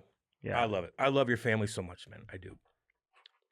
They're sweet. We sweet. appreciate that. Yeah. Want to come over and watch the games tonight? No, I got to leave Why, tomorrow for New dude? York, man. So what? I got to leave at 6 o'clock in the morning for New York. Soccer games, you know how long they take? 6 o'clock in the morning. Football matches. Flight at 6 o'clock in the morning. So I'm thinking about. I'm getting really into. So anyway, I'm going to football. I'm going up to New York with. I got for a media training session with the NHL. Treating with the NHL alumni. Yeah. It's not. Yeah, but there is current guys. Drewsy's in there. So it's me, Reaver. Fucking. Let me look real quick. Oh yeah, we got Patty Maroon. Just texted him. He's going up there. So like it's like 6 or 9 of us. I thought it was gonna be a lot more. Thank God it's not. Oh, is that it? Yeah, I thought it was gonna be like 30. So it's okay. Reaver, Sean Dursey, Ryan Malone, Tyler Johnson, my boy, Patty, my boy. How do you know Tyler Johnson? He came to fucking Chasers thing 2 years in a row. Oh, he gave me yeah. 3 sticks, dude. He's hilarious. Yeah, Tyler Johnson, yeah. awesome guy. Well, we haven't had him on yet. No, Dwayne Rolson, me, and Jack Johnson. We're all staying in a hotel. We're doing this media thing. We're all going to dinner. Like I can't wait. I'm excited about it. Yeah, man. it's gonna be. It'll fun. be fucking cool as shit. That'll be fun. Yeah, that'll be. I thought it was gonna be like 30 dudes, like a fucking training camp. I'm like, no, it's just 9. I like bet hell you yeah. it might be more than that. No, they gave us our itinerary. That's who's going. Is that just your group? Yeah. No, that's the whole group. Really? Mm-hmm. Perfect. It's a great Ryan Malone. Oh God, He's the best. that's dude. my boy right there. Right. Muggsy. Let's do it. I'll be watching you, motherfucker. God damn, boy. Woo! God, handsome son of a bitch. I just know he'll walk in somewhere and girls are just gonna stare at him. Mhm. He is a handsome son of a bitch. God damn. I think it's a good. It's a good group. Other sports do this too, It's where they do it with awesome. broadcasters. Yeah. It's like a broadcasting camp, so they can learn how to, It's awesome. If you're interested in getting involved, We in have the, to in the study. business.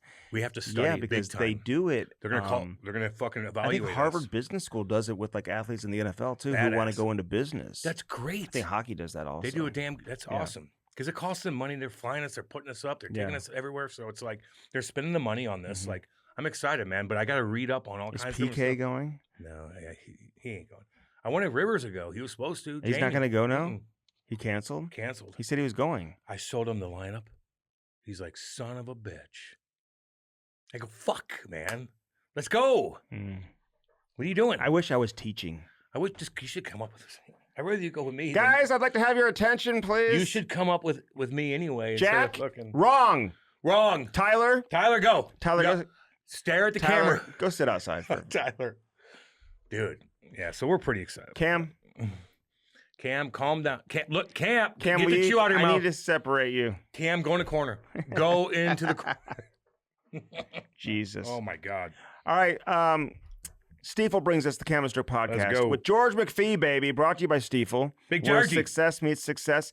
Firstforum.com/Cam and Strick. Write down that link and use it today. Do you know that I drank 2 protein shakes this morning. they've got those freezer pops? I know. Can I give Nick a shout out? First Forum Nick? Listen. Dakota, when I talked to Dakota yesterday, he was at First Forum with Nick. Nick hosted all the Blues prospects. I know that.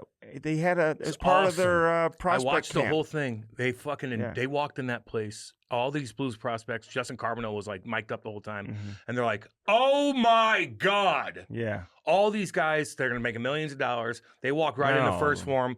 Not all of them. You're absolutely right. Like maybe 3 of them. Maybe 3. Nope, you're right. Those are the top. Do you though. know 30% They of loved- second-round picks make it to the NHL? Yeah, not many.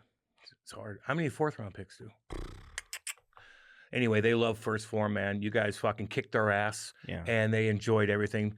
They saw the discipline there. Yeah. Fuck yeah, dude. I love I'm it. glad that they went there. That was awesome. Well, they've done it like 3 years in a row. I so, love it. Yeah. I love it so much. So, First Forum, we love you guys, man. And First Form's a partner of the Blues too. So Hell yeah, they are. um They should be. You know. Hell yeah. I love seeing that. That was cool. Nick was talking in the background. He's towering over everyone. mhm. Like Nick looks fucking jacked in I think front we of him. brought them back together. What? the Oh, the Blues Blues. and Yeah, good. Good. They should be back together. All the Cardinals guys go in there and hit Yo, balls. they and do. stuff. They hit Fuck balls. They got yeah. a batting cage. So cool, man. I love it. It put a smile on my face, Nicky boy. I love you. We should go back in there next week. Yeah. Actually, he says we can go back in whenever we want. So I'm gonna start. Actually, when I get back from Colorado, I'm gonna restart my workout plan. Oh, cool. Tell the people about it. They're interested. I'm gonna start working out again. I took a few months off. I'm gonna get right back into it. You look fine. Yeah. Okay. You eat healthy. You're good. Yeah. Get right back into it. Yeah. Just worry about. That's getting why off I was your- asking Alex Tuck if you just eat protein all day long, can you like get jacked? Because they always say like abs are made in the kitchen and stuff like that. Who the fuck said that? If you just drink protein, you're gonna get jacked. You're out of your Not fucking jacked, but mind. you'll stay in shape. You'll be healthy. You got to work out. It's not eat just drinking, but eating protein, eating like Well, yeah, protein's good for you, but Yeah. that's not going to make you ripped unless you do nothing else. And all you're doing is eating steak, and you Is cut right. your diet out. That's miserable. It's tough to do. You know, yeah, anybody's going to lose weight doing so that. chewy. It was the chewiest steak. Because of you don't all know what you're time. doing. What did I do, dude? I don't know. I think it don't- was the type You of don't. steak. You It have no was. idea. You could have done a million things wrong. I got it from Whole Foods. You probably fucking cooked it on 250 for 90 minutes. 500 for 30 minutes. What in the oven? In the Traeger. I'm a Traeger ambassador. 30 minutes at 500? I flipped it. Oh, fuck. Oh, no wonder it was fucking beat the fuck up, dude. It's not a goddamn ribs. I flipped it over. Oh, my God, Andy. You don't know. It's all good. 15 minutes in. 20 minutes in. Dude, that's a long time Okay, for a well, steak. fuck. I haven't messed one up, actually, ever. Bullshit, you haven't. You don't even know what a good steak tastes like. I've had some good Go. ones, dude. God, now I feel bad. So firstform.com/Cam and Strick. Check it out, dude. Get everything you need. Protein. They got great shaker bottles and cups and everything, Okay. too. Right here, baby. Yeah. Okay. So represent when you go to New York City. I'll be wearing. Oh, I was on. Yeah, I'll be wearing all this stuff. Okay, good. Okay. Thanks, Andy. Yeah, Tell me more how to. Yeah. Blue Note How to Roofing. blend in. Do you have hail damage? Do you have storm damage? You I do bet now. you $1 million. Oh you do. my God! Are you Listen, kidding? Call David Novak and call him now. I bet you $1 million. 314-920-5713. Shit. Write that number down. Put it in your Yoink. phone. Yoink. Son of a bitch. 314-920-5713. Big Davy boy's fucking working. Hail, yeah. Hail. 314-920-5713. I was worried about hail last night when we were getting fucking shit on in the middle of the Were night. you? Fuck yeah. Always worried about hail. Like, god damn, dude. Hail, yeah. Hell yeah. Jim Butler is your Your Chevy powerhouse. I love my truck. God dang, I love my truck. Makes me feel good driving. I have to drive so goddamn much. I just, it puts a smile on my face getting in that damn thing. We'll talk Brand about new the experience of buying it from Jim Butler. Took 2 hours, and that's quick. We went in there, didn't tell anybody we're going in. They fucking took care of me, man. Checked out every single truck on the lot. They got so many of these trucks. I picked out the one I wanted. I like my color. It's different than everybody else's.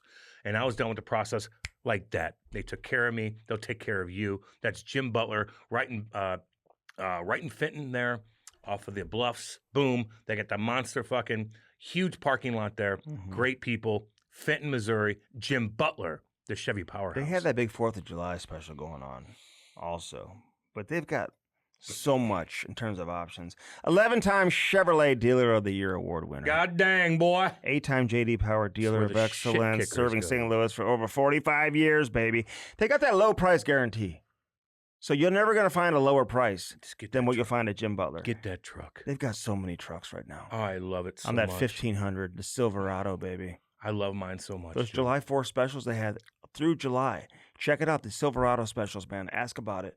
Go up there, tell them you heard about them on the Cam and Strick podcast. I was in Florida for 10 days. I packed the back of my truck, just the back part of my truck, Mhm. filled it up, had a cooler, had everything, was comfortable as hell. Kate drove my truck a lot of the way too. She loves it. God damn. Number that one thing. dealer in the Midwest for 12 years. Woo! Jim Butler, baby. The Chevy powerhouse. You gotta love it. Son of a gun. When I say window world, you think what? I'm thinking it's 100 degrees outside and I need goddamn good windows. So my house isn't a fucking hell zone. I need windows and I need them now. How's it holding Son up? of a Does it get bitch. hot in your house? Oh yeah, big time. Really? The sun's like right in the backyard. We have great windows, man. I will say that. You have you're tucked away. You got I Mhm. have a huge fucking layout of nothing that comes. But our whole back of the house is nothing but windows. Yeah, All so is windows, ours. like So is ours. like floor to ceiling windows So is ours. with no drapes or anything. I don't like to have like blinds. and I don't shit. like it, but you need them whenever it's 100 degrees. Yeah, I know. So It makes me feel like I'm fucking. So that sun comes from what? The west, right? Where does it come from? The Maddie, east? Maddie, clip that off. No, Seriously. Fuck, you aren't. no. Where does it come from? Where'd The you go east? to? It Where'd you comes go to from the school? east. Comes from the Where'd you east. go to school? Northern Arizona. Parkway North. Holy fuck! The sun comes from the You east. didn't do shit in school. You need to do your own schoolwork. I know. You kind of need to keep up with shit. I'm going. If you're me and you were doing this, like it is what it is. Andy fucking chirped me the other day because I said west instead of east when it comes to Cape Verde. Shit. You were fucking. They get called out every week for your geography. Tell me another one. I gotta go through. Tell me another one. There's a million of them. Tell me another one. They bash you. Oh, sure they do. Get on with yourself. I admitted I fucked that The up. sun sets from the east, from the west. Sun rises from the east. Stop it. Stop. Sun rises. Where is it, dude? Remind me, because the sun rises. You gotta learn on your own, dude. Window world, baby. Get your windows fixed. Get them fixed. It gets hot. It's rainy now, but get them fixed. Window world, baby. 800 get windows. 800 get windows. 800 get windows. 800 get windows. Ask your sales rep about products that Window World sells that are compliant with the current energy standards and the star standards, really. Their standards, their star standards. Ask your sales rep about the energy star standards. Yeah, baby. You're damn right. Plus, they raised money, over $4 million over the last 20 years for local and national charities like Action for Autism and the St. Jude Children's Research Hospital. Oh, yeah. See, I love that. 800 get windows. 800 baby. get windows. If you already have windows, Window World windows, remember that Window World also can do doors. So check that out. They can do siding. Yeah, they're going to seal your house up. That's what you want. I love it. The preferred window of the St. Louis Blues, man. Damn right. Any thoughts on the wedding? Don't care. Come on, let's go. You know, no thoughts on the wedding? Don't care. Don't care. At MSG? I don't care. Don't care. You know what Charles Barkley said? He said he didn't go to weddings and funerals, neither do I. So I get it. You won't go to funerals? Yeah, I will. I'll go to funerals, not weddings. Okay. Window World. Speed it up. Who puts the on spa? Spas and more. I'm going to get in that bad boy when I get home, baby. It was... the sauna? You haven't gotten in it yet? You got it, yeah. Dude, I've been getting in the hot tub every time. We had our big first real hot tub party the other night, too. Cool. Yeah, it was fun. Yeah, I bet. Dude, they're great. Did you put the synced up with the music and all that stuff? Yeah. Oh, yeah. Had the music tuned. Get your mind right? They had the music going. Good. That's what you do. Dude, it was really nice, That's man. what you do, baby. You're damn right. Yeah, everyone loved it. Of course they do. I think I sold a couple. That thing's giant, as big as this room. It was so nice. It's huge. It was so nice. You got a goddamn good freaking hot tub, dude. Yeah. Damn good hot tub. Angie Wait till it has. gets cold. You're gonna Oh my God. Get out of here. You're gonna love. You're gonna be in that all fucking day. Forget about it. And just fucking jam out. Think about shit. Think about what the fuck you're gonna say on the pod. Yeah, I know. Think about some interesting things. Yeah. Besides hockey stuff Yeah, that I know. you can contribute to the conversation. Right. So sit in the hot tub and just look up different things. Like, dude, you see about that? Like, that's what you do. No problem. You know. Yeah. So. No problem. No problem. Damn, boy. Getting in that sun, I gotta lose a little weight. Okay, so 2 different locations for Spas and More. Who puts the eye on spa? Spas and More. Angie has. Angie, girl, what's up? Spas and More, STL.com. Hell so yeah. check it out today. All right, Easy Tiger. Ooh, baby. Woo! Get your mind right, boy. Got to do it. They got the best selection of everything. You know they cultivate their own flower. I like that. Organic, no pesticides, no bad stuff. Yeah, good. Very clean chocolates and edibles and whatever else. So if you're dealing with pain, gummies, sleeping issues, medical issues, talk to an expert with EasyTigerAZ.com and they'll take care of you. Easy Tiger. Tell them we sent you. Damn Easy right. Tiger. Easy Tiger Cannabis, top shelf, rated #1 for you. Out of Arizona, soon to be nationwide. Yep. It'll be everywhere. Get that mind right. EasyTigerAZ.com, baby. All right, George McPhee on the Cam and Strick podcast, brought to you by Stiefel, broadcasting out of our Window World studios, baby. Yeah. The Cam and Strick podcast is brought to you by First Form, baby. Use our link and do it today. www.firstform.com/camandstrick. Get jacked now. They are the real deal. Get that protein, check out the apparel, eat those bars, and drink those energy drinks. Firstform.com/camandstrick. Yeah. Now on to the interview. Welcome to the show, George. Big George. Thank you very much. Did you work out today? How do you stay so fit, man? Yes. So thin. Look at his arms. And like you look like you just got out of the gym. That's the stress keeps the weight off, and I try to do something every day, just a variety of things. I'm not put together like Cam is, so I had a lot to do to to play in the NHL. I wasn't, you know, I wasn't very tall and I wasn't very heavy. I was 5'9" and 172 pounds, and that was light, I guess, in any era. But I've always tried to get an edge by staying fit, and now I do it because it feels good. So Yeah. Well, you also threw down the pipe too and caught guys right in their temple.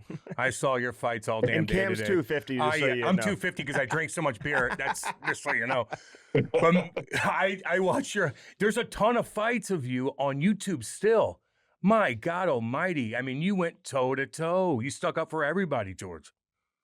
Damn. well, you know, I just wanted to fight my own battles, and sometimes something else happens where a teammate gets hurt, like a Ron Greshner or some of those guys that you really liked, and you turn around and say, I figured out who's hurt the guy, and you go after him.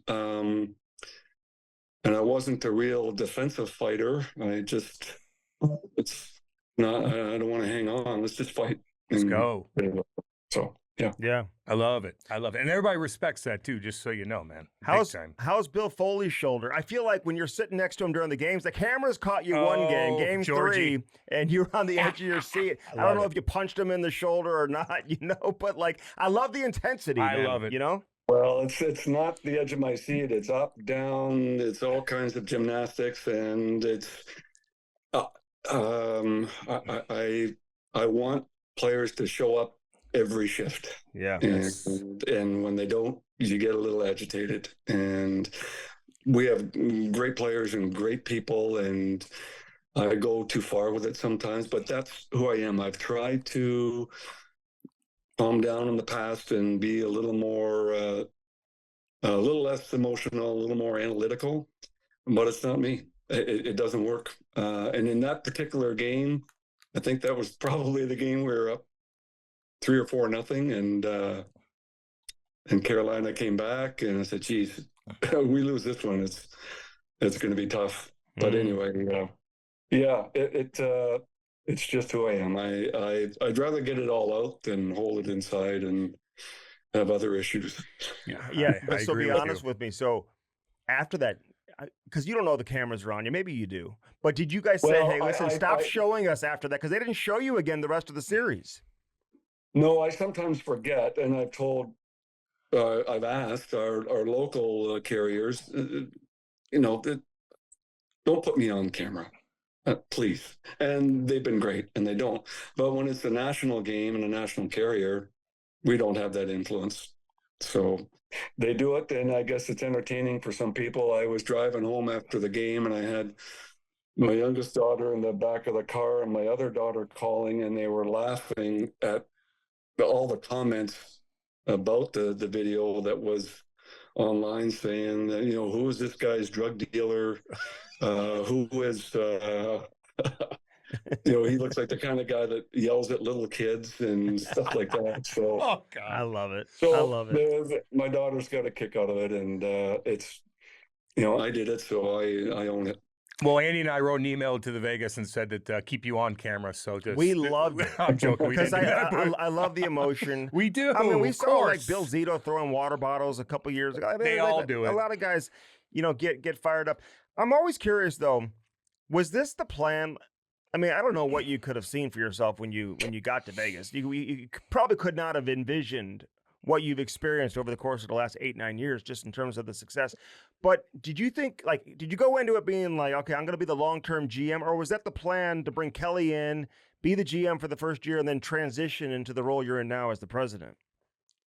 No, there wasn't a long-term plan for me to transition to GM. I didn't know, or to just the president. I didn't know Kelly. We had never met. Our scouts, when I was in Washington, had always spoke highly of him. And if you looked at what he did in Brandon, he made the playoffs 22 out of 24 years, something like that. And he did all the jobs, including driving the bus. But, you know, he scouted, he was the owner, he was the owner operator, he was the coach, manager, all of it. And he did, and he had all that success. And it wasn't about, he didn't do it writing checks. He did it with, hard work. And so he had a tremendous reputation, and I called him to ask him if he'd be interested in joining us. And about 5 minutes into the conversation, I said, geez, I like this guy. And then we continued to talk, and then we talked for, geez, seems like 4 or 5 days, and we hired him, and that was it. And we went to work, and I promised him if he came to us, because there were other teams that were interested, that he'd be involved in every single decision we make on the hockey side. And so when we got going, I gave him 15 teams, and I took 15 teams to talk to throughout the season, and then to negotiate with as we got closer to that time, to the expansion draft. And it worked really well. And we've had a fantastic relationship. And the reason I moved up to just the president's role was there were teams that were interested in hiring him as their GM. And he was the assistant GM for us. And I thought he was too valuable to let go, and wanted to keep our group together. So I offered that to him, and he was surprised. And but I tried to talk him into it, but it happened really quickly, and within 24 hours he was ready to go. So, and I thought it was a really good decision for the organization. The organization comes first, the individual comes second. And, I moved up because, again, I thought that much of him, that he would be terrific as a GM, and he has been. We talked about you as a player, man. People probably don't know. I mean, maybe the younger generation obviously isn't aware, but as Cam said, like, there's so much stuff on YouTube and whatnot. So, Great. but you've done a great job transitioning into management, being an executive. You go back to your days in Washington, and I'm just curious, man. I mean, you see the whole evolution of Ovi and bringing him in. He's living in your house his first year. I mean, just can you tell us? Like, I need to know how it went down when you go to Russia. You meet him, you meet his family, you bring him over, and then you have him living with you. What that experience was like, and have you guys stayed and remained close over the years? We have, and we won the lottery that year, and I called Ross Mahoney, who is still the chief scout, amateur scout for Washington, and I said, we've got another 4 or 5 weeks to work on this, but and I'm not going to hold you to it, but who would you take right now? And he said, it's got to be Ovechkin. I said, okay, and I'd seen him play the year before that, and then I went to the World Championships because he's playing for the men's team in the men's World Championships. And I tried to stay at the hotel where his team was staying so I could interview him without him being prepped for it, and bumped into him in the lobby and said, you got 10 minutes? I've got the first overall pick this year. Would you like to talk? And really liked him, real open guy, real comfortable with adults, and just, he was a mature guy. And so, we still had to debate, do you take him? Do you take Malkin? Malkin would have been the traditional way to build down the center. But the Ovi was just so unique, incredibly physically strong he was, could score goals from anywhere, real physical. It's just unique. And I remember one of the owners from the other teams saying he reminds me of Gordie Howe. I haven't seen anybody since Gordie Howe like this. So, we drafted him, and he was already, when we had the work stoppage, as you remember, Cam, and when that happened, he had about the work stoppage ended, and he had about 3 days to sign a contract with us, or he was committed to playing in Russia again. So we had a conference call with his parents and agents and interpreters, and we had to get this done. His parents were expecting him to stay in Russia for another year. He's a young man, didn't want to send him off to a foreign country at that point. But I tried to explain to the parents that, I've got 3 kids of my own, and we'll look after your son. And at the end of the call, he just said, I'm coming. So I got a call from him about 3 weeks later. Maybe it was late August. I'm not sure, but it was, he was staying at a hotel down in Washington. I said, what are you doing here? And he said, well, I wanted to come early. And I said, well, you're not staying in a hotel downtown. I told your parents we'd look after you, and you'll come out and you'll stay with us until training camp. And then after that, you're with the guys. And so stayed with us for a few weeks. Wanted to see what kind of shape he was in. So we're going for a bike ride at 7:00 Sunday morning out into the hills and horse country. And, I just want to see, he's a big, thick guy, what kind of shape he was in. And I've never seen power like that. And I think I was 47 or 48 and thought I was in good shape. And he was amazing. When we'd hit the hills, he'd take off, and the power slapping down the pedals. The bike was lurching going up. It was unbelievable. And so I figured he was in really good shape, and I was a little depressed that I wasn't anymore. And then I saw what he did in an NHL training camp in preseason, and I said, "Whoa, I've never seen power like that." The way he would hit people, counter hit, and for most of the time it was really clean, but he was intimidating. Boy, he was something. Did he? Okay.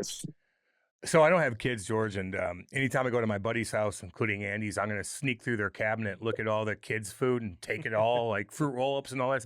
Like, was he looking through your pantry like, holy shit, this is heaven? Like, was he stealing all the food? Would you have to be like, okay, calm down? Yeah, well, he had an appetite, but I was, I get up early that morning and want to get going and have a nice breakfast, and I'm ready to go. And he rolls out of bed about 10 to 7, and he reaches into the fridge and got a Coca-Cola and downed it and said, "Let's go." And I think he still eats and drinks that way. Oh yeah. They say on the bench he's that's a what freak. he has in his water bottle. He's He's a got freak. like Pepsi or something in his water bottle. So Yeah, that wouldn't surprise me. He is just genetically gifted and an extraordinary athlete that was incredibly durable, really put together, and he just he never really, when his vision of his idea of training is swimming or playing basketball or playing tennis. It wasn't a lot of weightlifting and that sort of thing, and it served him well over the years. hey, before we move on, I'm curious though, when you run into him in the hotel because he wasn't prepared for it, so you surprise him. Yeah.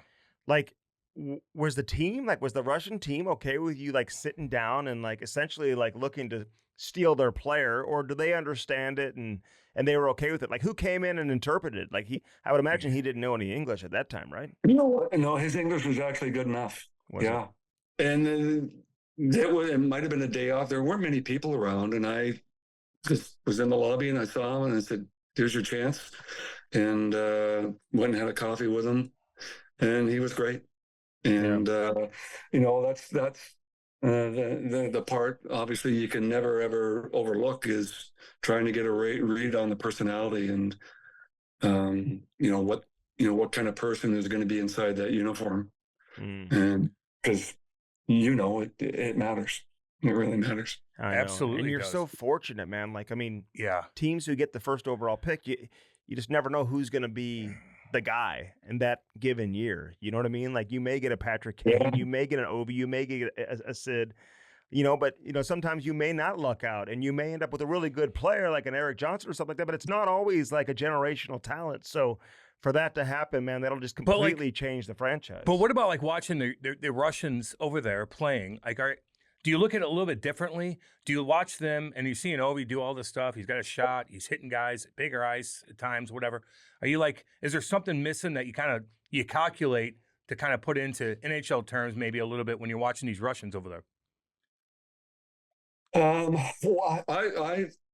I really enjoy that part of scouting when you're going to a game and you're watching one guy, because you see everything. What's he doing on the bench, and how is he reacting to coaches, and how long are the shifts, and is he coming off hard? Is he jumping on hard? Is he changing well?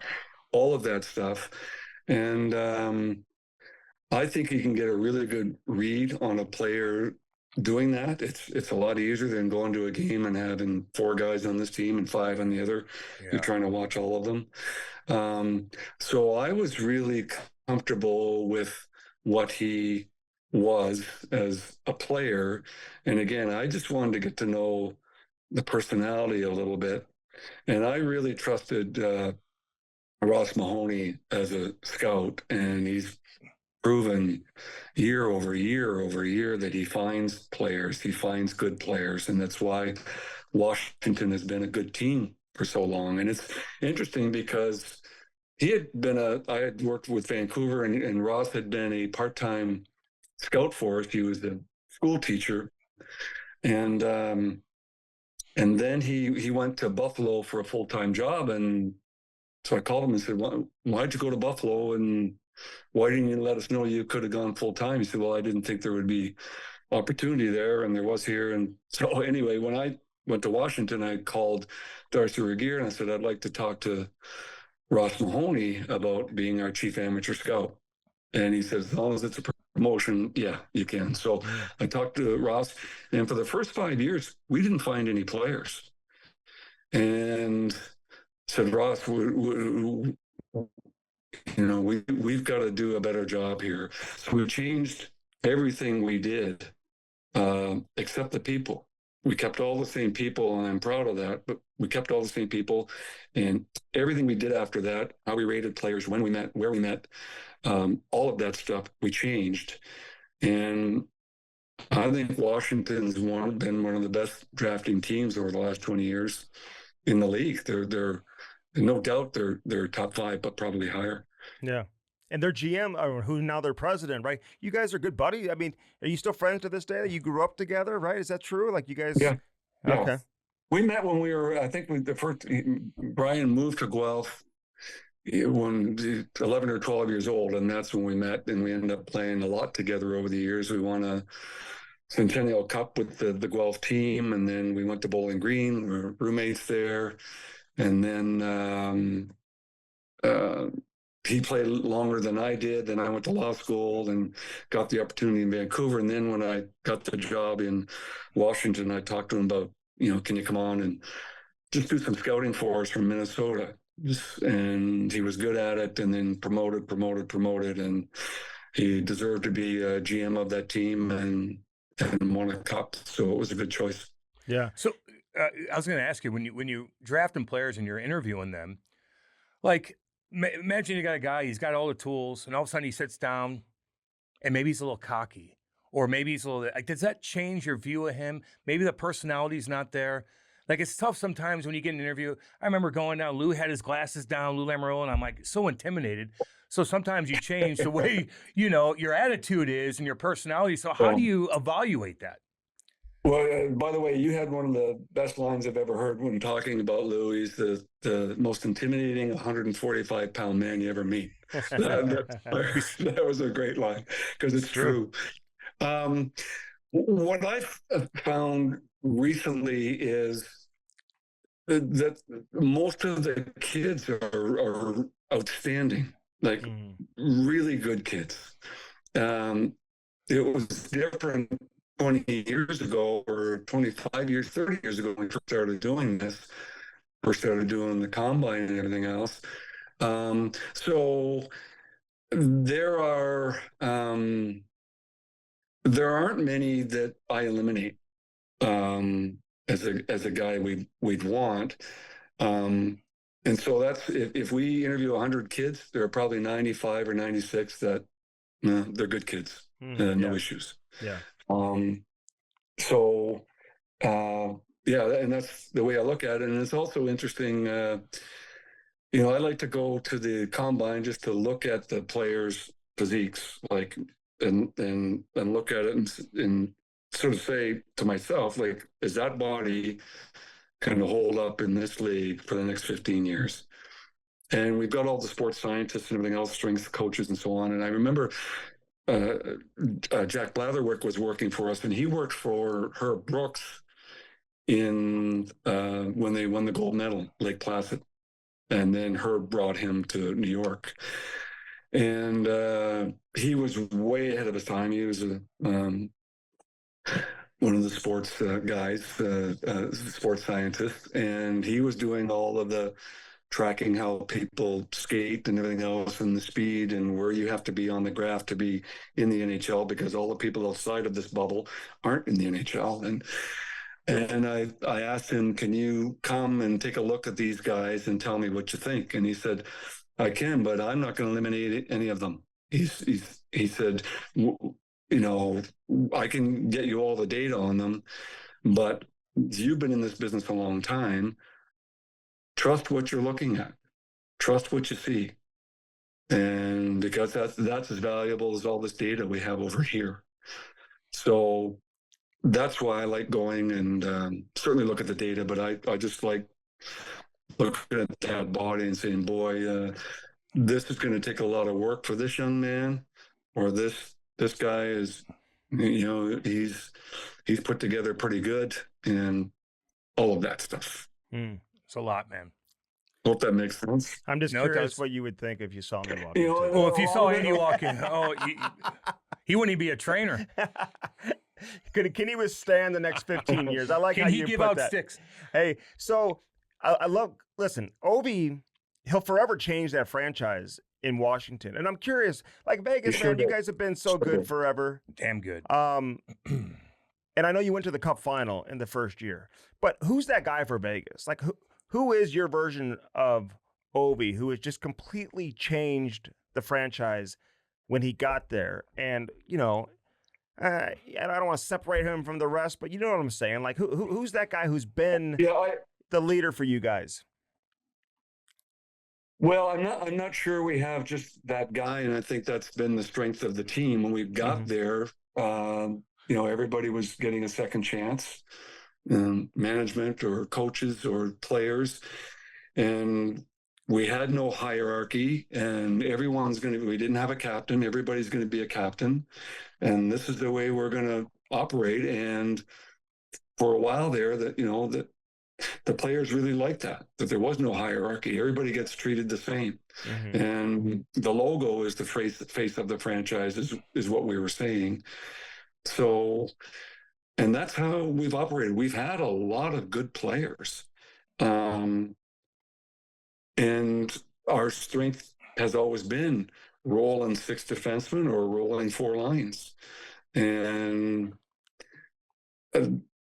that's the way it was built. So, you know, I could list a bunch of names, whether it's Stone or Pietrangelo or Eichel or Marner, McNabb, Theodore. They're all great in their own ways. And so, so it was different from Washington in that regard. Yeah.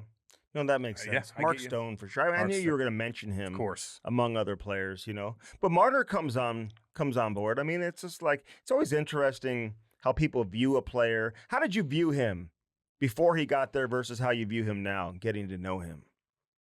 I thought he was obviously a very clever player.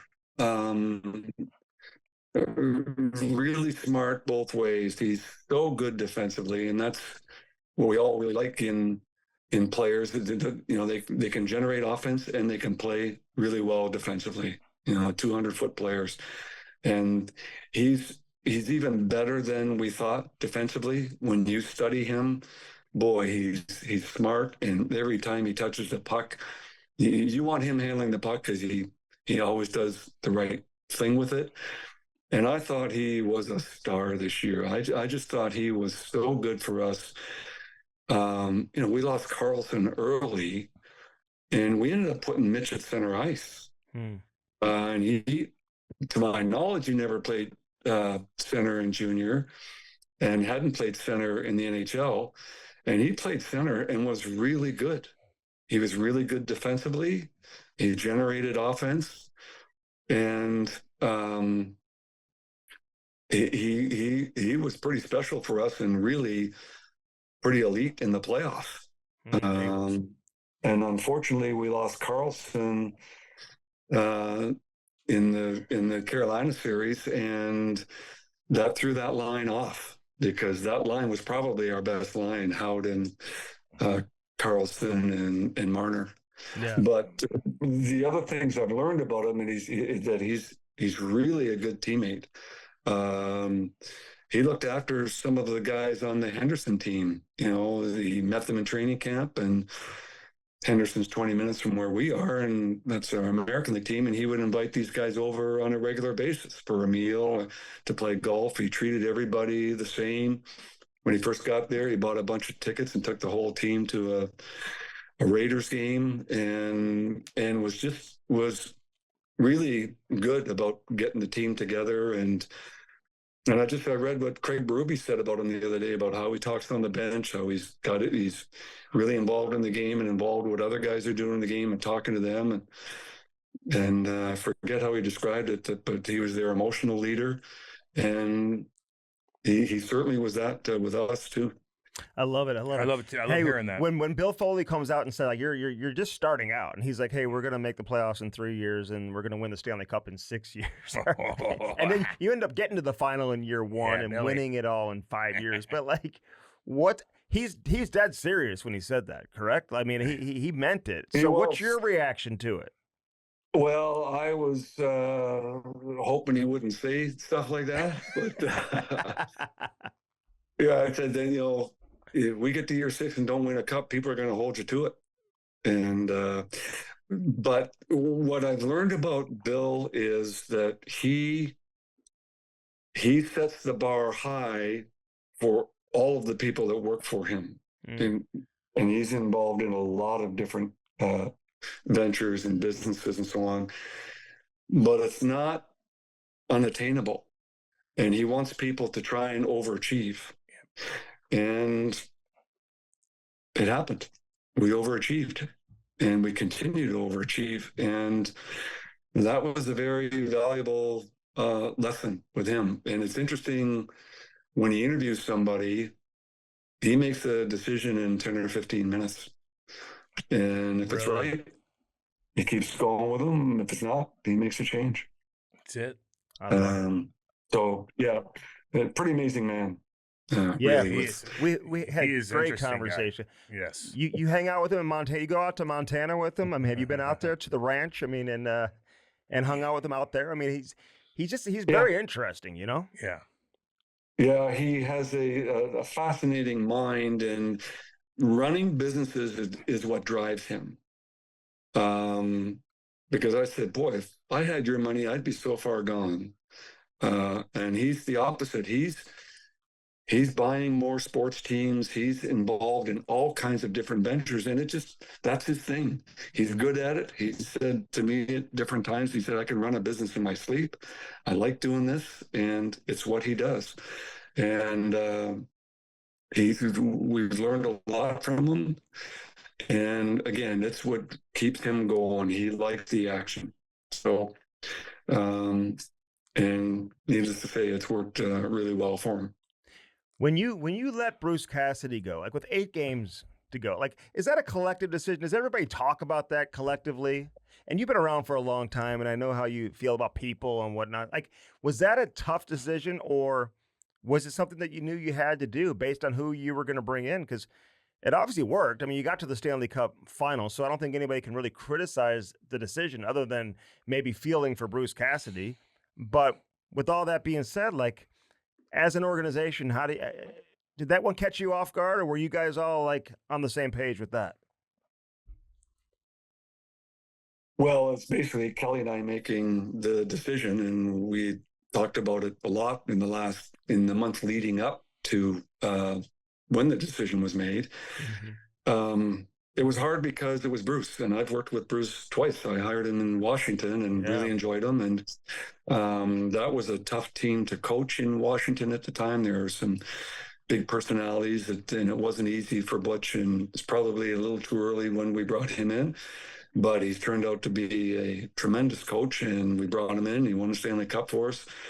So it was hard because it was Bruce, but there was no doubt that we had to make the change because we just weren't playing well enough. And we had a ton of injuries this year, so we were giving Bruce the benefit of the doubt because of all the injuries we had. I think we were up 2 or 3 in man games lost to injury. But we got healthier down the stretch, and we still weren't executing. And there's that malaise that you see that sets in with a team when they've tuned a guy out, and you can see it, you can feel it, and we just had to do it. And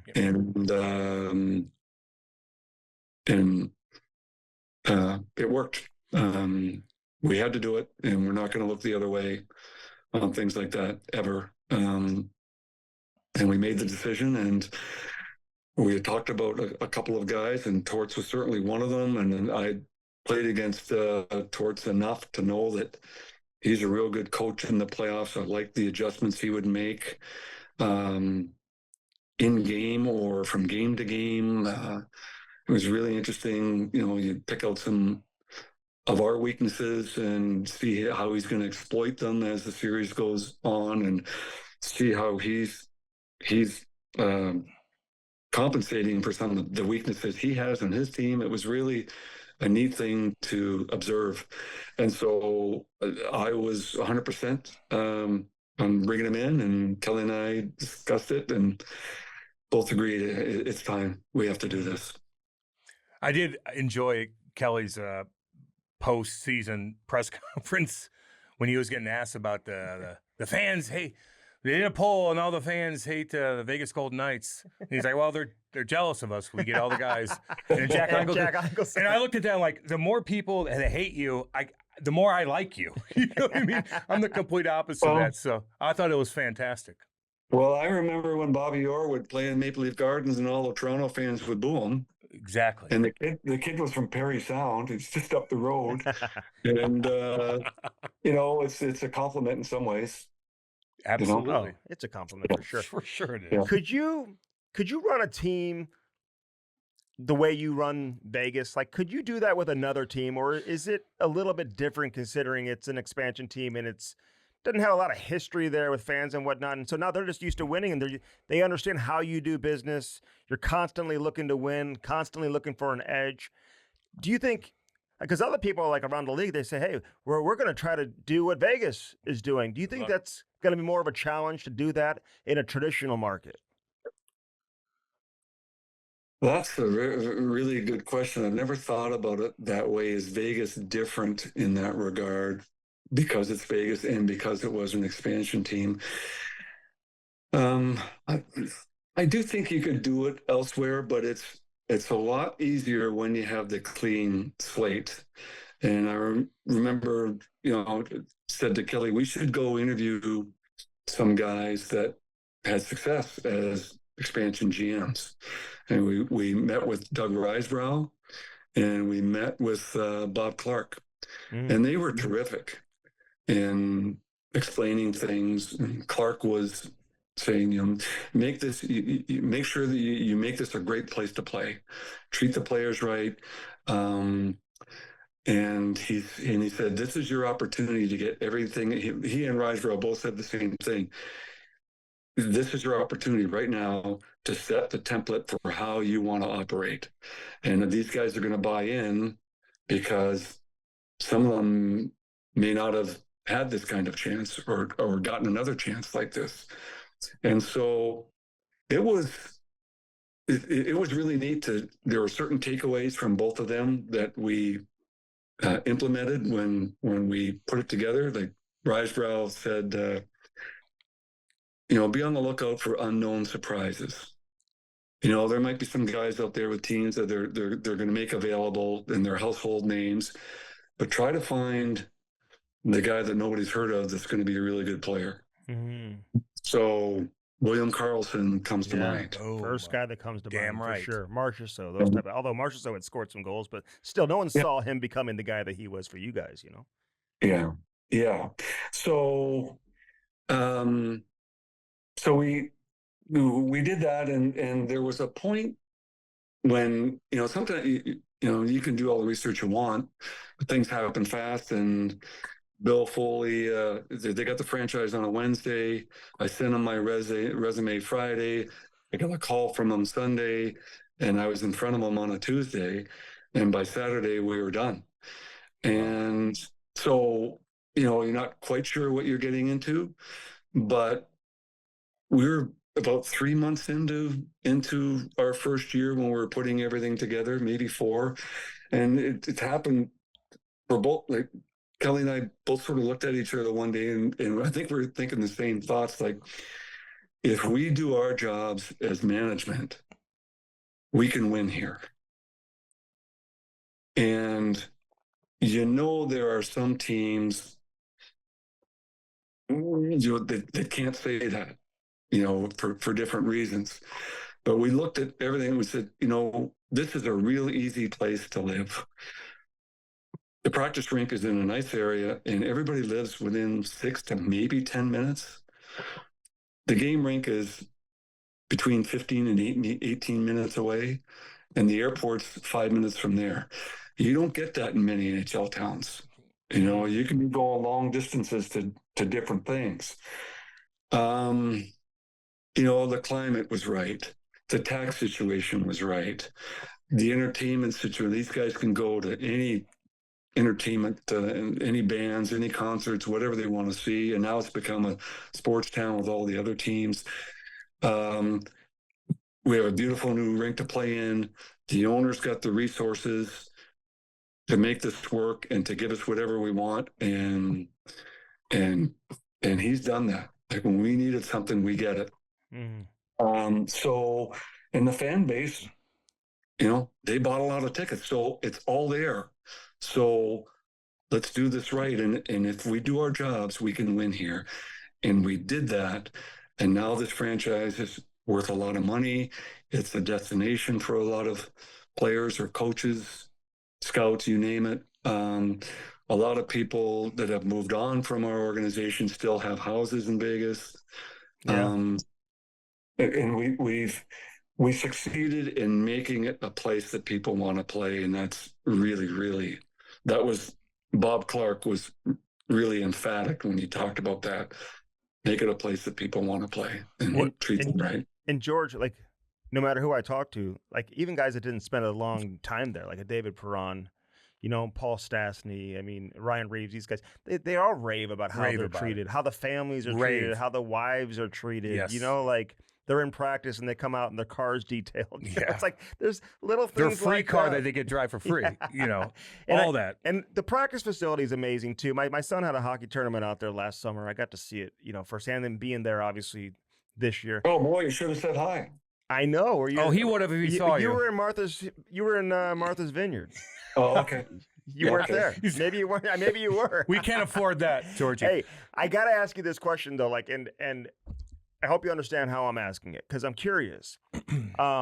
What advice you'd give to, like, St. Louis, for example, who just signed, like, Dylan Dubé? Man, I'm all about second chances, and Cam is too, man. Yes. I love the fact you guys gave Carter Hart an opportunity, and he rewarded you guys with some good play.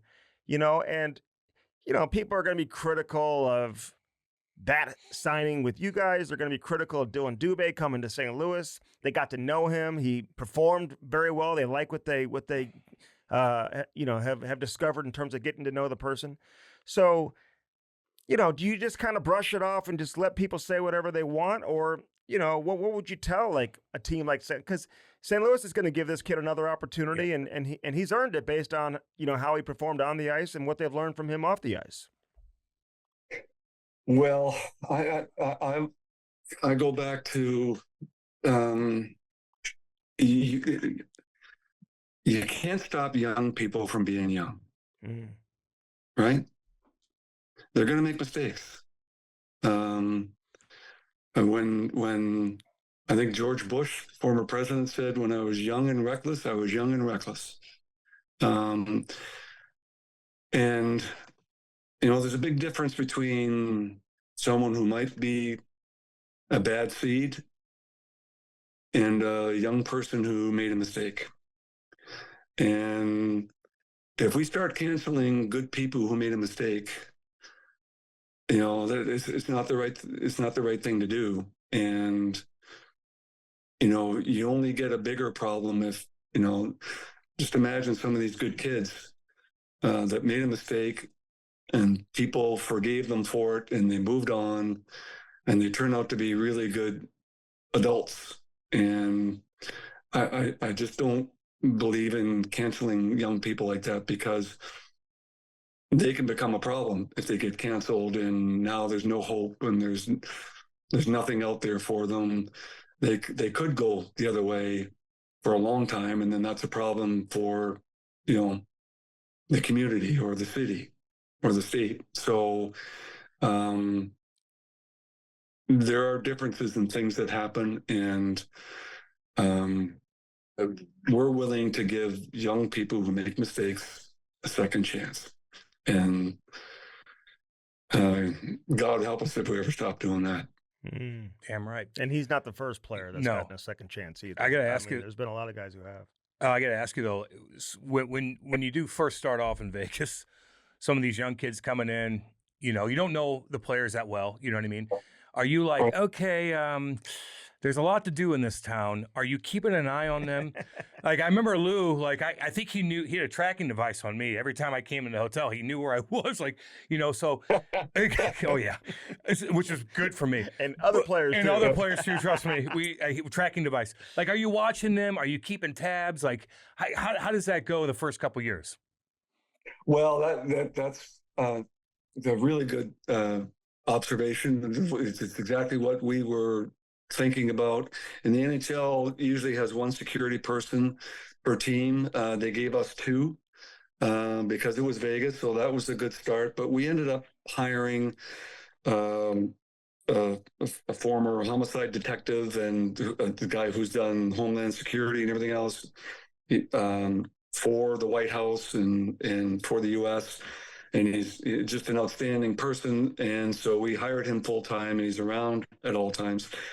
And his son also, who's a police officer in Vegas, helps when we're out of town with the team and he's with us. He looks after things should one of the wives call him, that sort of thing. There's an issue. But we, the great thing about working with hockey players is, they don't get into trouble too often. And we haven't had those issues. One of the other sports teams has already, and some of the others might, but we haven't.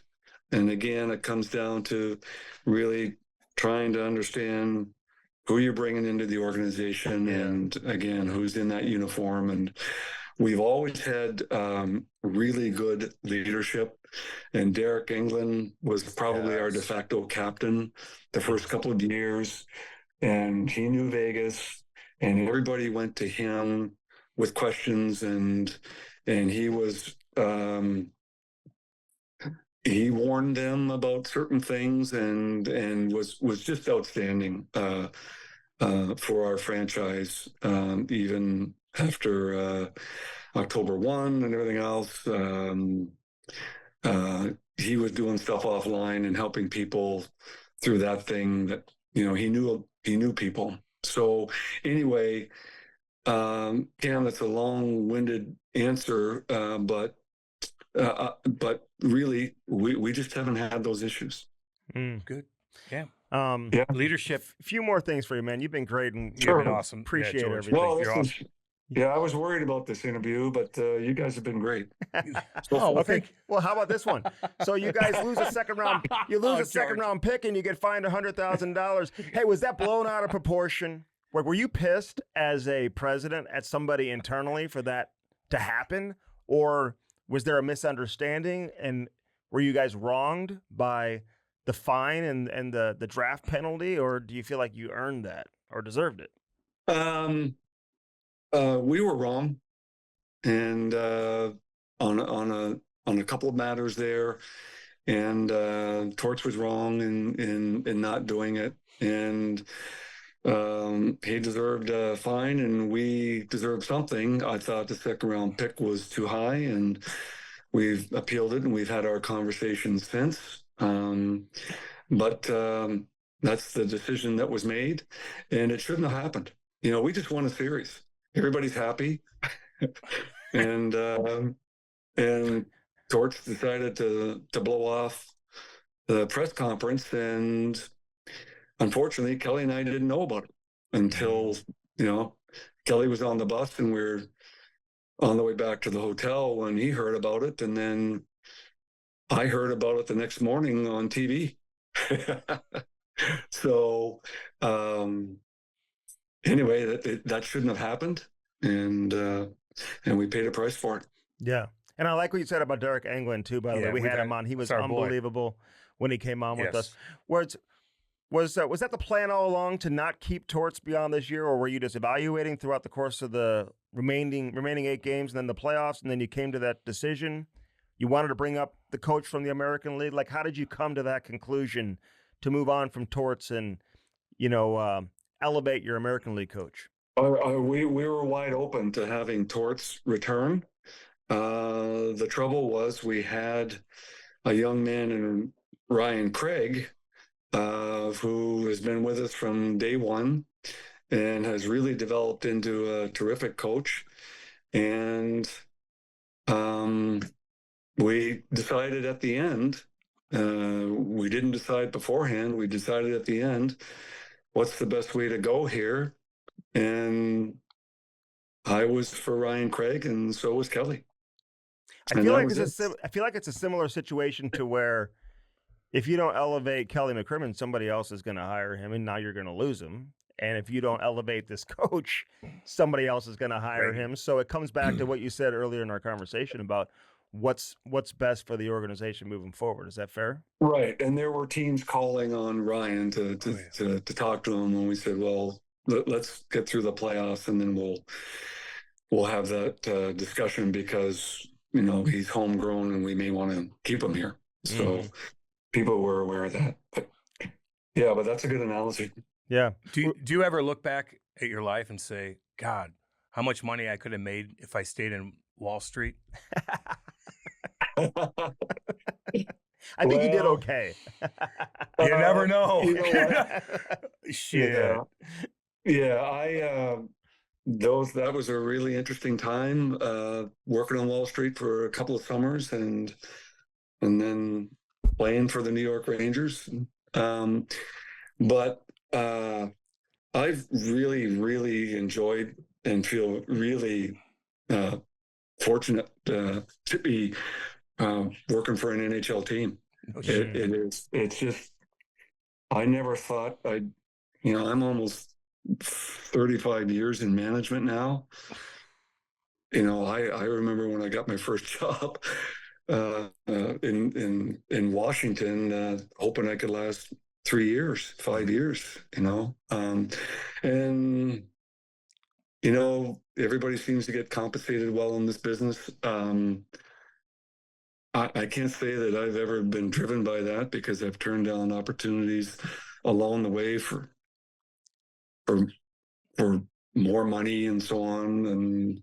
And I was after my first year in Vancouver, I got a call from Gary Bettman. He had just finished his first year and asked me if I would want to be the director of hockey operations for the NHL. That was a huge opportunity. And Pat Quinn was the manager, and I said, well, what do you think, Pat? And he said, you got to take that job. He said, I've been in this business a long time. I've never had a job like that. You got to take it. And I said, Pat,